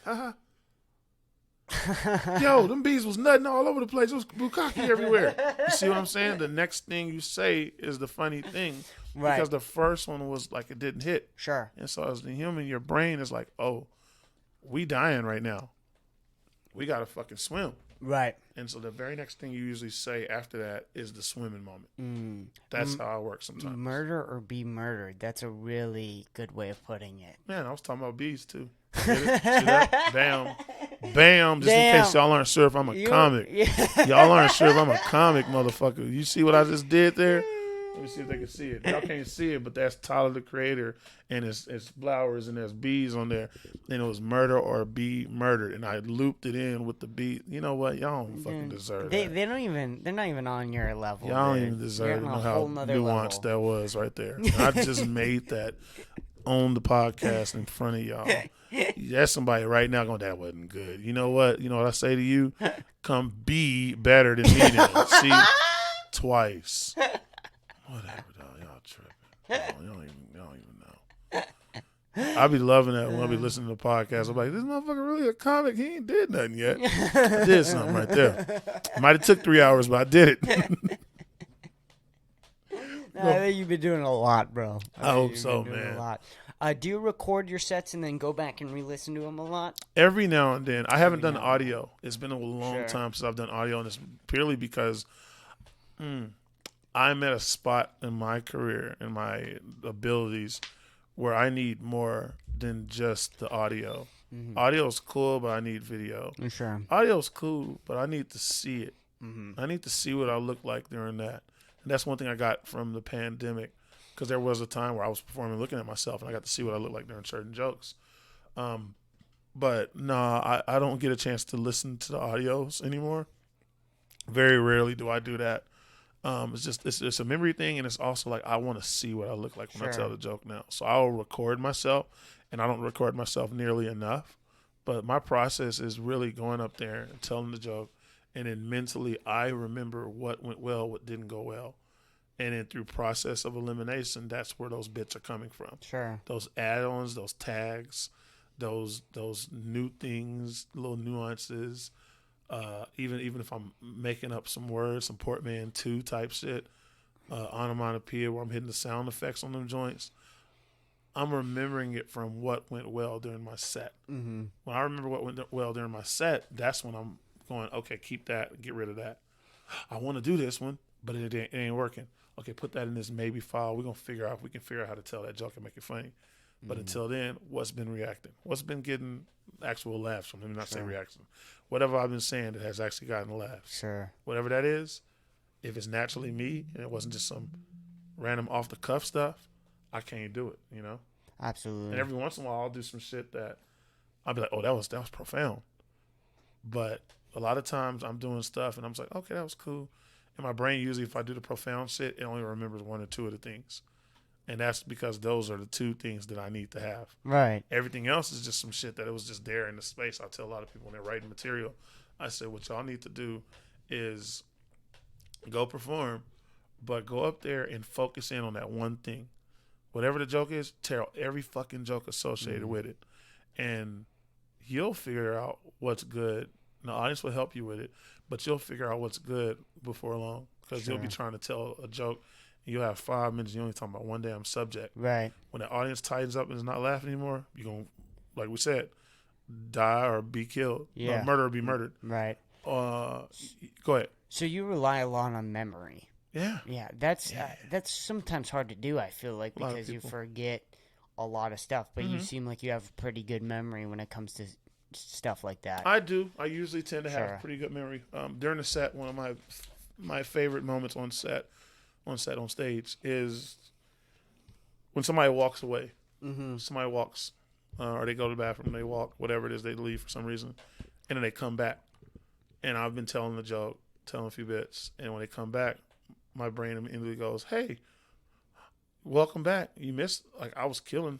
Do you want to hear the joke? Do you want to hear some of the jokes that I was killing with? And then I will literally go back from the moment that they left and I'll do a wow. Cliff Notes version of those jokes. That's smart. Up until the moment that they walked That's back. so smart. Yeah. Because I hate when I have to go pee in someone's set, and then I come back and I'm like, "What's going on? What happened?" That's really smart of you to do that. It was something that just naturally happens, and I'll do that, and I've done that to varying degrees of success. But I've had moments where people were so either impressed by it, appreciated it, whatever, that they've shook my hand, they've given me money, they've followed me, they've done whatever. And it was something that I didn't realize I was doing for the longest. And I think people were like, oh, man, you get distracted. I was like, no, this is me operating as who I am. I'm like, oh, shit, I want to make sure everybody's brought up to speed real quick. All right, man, so here's the deal. We're talking about him being a high schooler. We talked about him and my daughter not being too far in age. He knows if you're a cool high schooler or not. We also talked about, not wanting to be a video game person, but I was saying, what if you do want to be it, depending on how things are going to change? And I would literally walk us all the way back to the beginning of this podcast if I could. I'm not going to do it now. Of course. But I have done stuff like that before on stage. Well, the podcast is different because they can go back and literally replay it if they miss something. So, of course, it's different. On stage, but that's live on stage, you don't get that. Yeah, that's where I shine. That's where my magic shines through. Of course. Yeah. 2 more questions for you, and then you can get the hell out of here. I know I'm keeping you a while. You're good. This is fun. Yeah, I'm glad that you like this. I really try and be like a good host where I just, I want you to be you. Let us push it where it needs to go. Of course. What do you think about releasing a special or making a special? Usually a lot of comics say 10 years is that mark where you want to start thinking about releasing a special or have released a special. What do you think about that? I used to disagree with it. I'm actually going to become one of those people in March. So March of 2024, Hideout Theater. We're going to rock out. These will be jokes from... In the small room or the big room? We're going to go small room for this one. We're going to do 2 shows. It's going to be... it's going to be really intimate. Jokes I wrote on the way here. That's the name of it tentatively. It's going to be all of my driving material. That's awesome. All of my driving material. I'm putting it out there. I don't believe in doing a special and then saying you're not going to do those jokes again. Fuck that. Those jokes are funny. They've guided me this far. I'm going to keep telling them as I want to, but I'm going to put them all in one place. The stories and the jokes are going to happen. I think that's fine. I think you do need to have something to say. Whether people want to hear it or not or have a demand for it, that remains to be seen. I think, though, that if you're ready to do it, go for it. I used to not think like that, but after watching so many of my friends and my peers and whatever colleagues do it, I kind of get it now. Right, of course. So I think it's fine. You want to have something. You want to have something to show for all the hard work you did. So I mean, it makes sense that you want to release it. You think about just releasing it on YouTube? Yeah, I'm gonna just YouTube. I'm not gonna try to do let me get it on blah blah blah blah. I'm not doing it. This is YouTube. This as Drake just put out an album called For the Dogs. This is gonna be for the dogs. Nice. Yeah. Nice. I like that. I like that a lot. All right. One last question, and then you get out of here as fast as you can. Why'd you come on this podcast? Why'd you agree to come on? I came on because I love talking to people that are figuring it out. I like talking about myself because when I'm talking about myself, I start remembering what got me into this. Sure. Sometimes you get so caught up in where you're currently at. Like I said, appreciate where you're at. It's okay to appreciate where you came from too. And so these podcasts usually serve as a reminder. I talk about the why all the time, what you guys say. You don't throw your key away when you walk in the house. Why would you throw away your reasoning for getting into comedy? That's the damn key. Sometimes podcasts like this serve to remind me and further remind me of why I got into comedy or why I do what I do. Of course. They also serve to remind me of what I'm going for, what I'm destined for. Yeah. And anybody that asks me to come on and talk about myself, I'll be damned if I tell them no. I'm like, no, shit, I'll come do it. If I got the time or if I can find the time, I'll do it. And so you ask me, you're a good dude. You've worked really well by me. You've done a lot of good work by me. And I was like, shit, you got a podcast. I don't give a fuck what it's about. I'll come on and talk. That's awesome. You want me to talk about football, basketball, guitars, this fucking cup of water, whatever. I'll talk about it. That's awesome. No, I really appreciate that. I mean, I really liked having you on. You were so much fun. I really look up to you. Like I said before, I think you're really successful and I want to be just like you, man. Like, so I really like following your path, and appreciate that, dog. I loved having you on. We did how long did we do? We did probably like 3 hours. Yeah, 2 hours and like 40 minutes or something like Most that. Most podcasts I get on are I don't think I've ever done a podcast that's been less than an hour with me on it. Now, I've seen people have podcasts that are less than an hour, but most podcasts I'm on are going to be a minimum of 2 hours. Sure, of course. When we talk, if you let me run, I'll put it out there, but I also don't want to I don't want to skim on answers. If you ask me a question, I'll do my best to answer it as clear as I can be and concise, and I'll still miss stuff, but I'm never going to come on here and be like, yeah, so that's why. No. Right. That's not how I'm built. Right, of course. Well, I mean, there's got to be a minimum to podcasting. There's a lot of people who say 20-minute episodes or 30-minute episodes. You better be chopped full of stuff. If you're going to do 20, you better have some real shit in there. Right. What did you talk about for 20 minutes? Like, what did you dive into? Hey, how's it going? It's going good. Okay, good, man. Good. All right, take care, man. That's it. And they plug their show afterwards.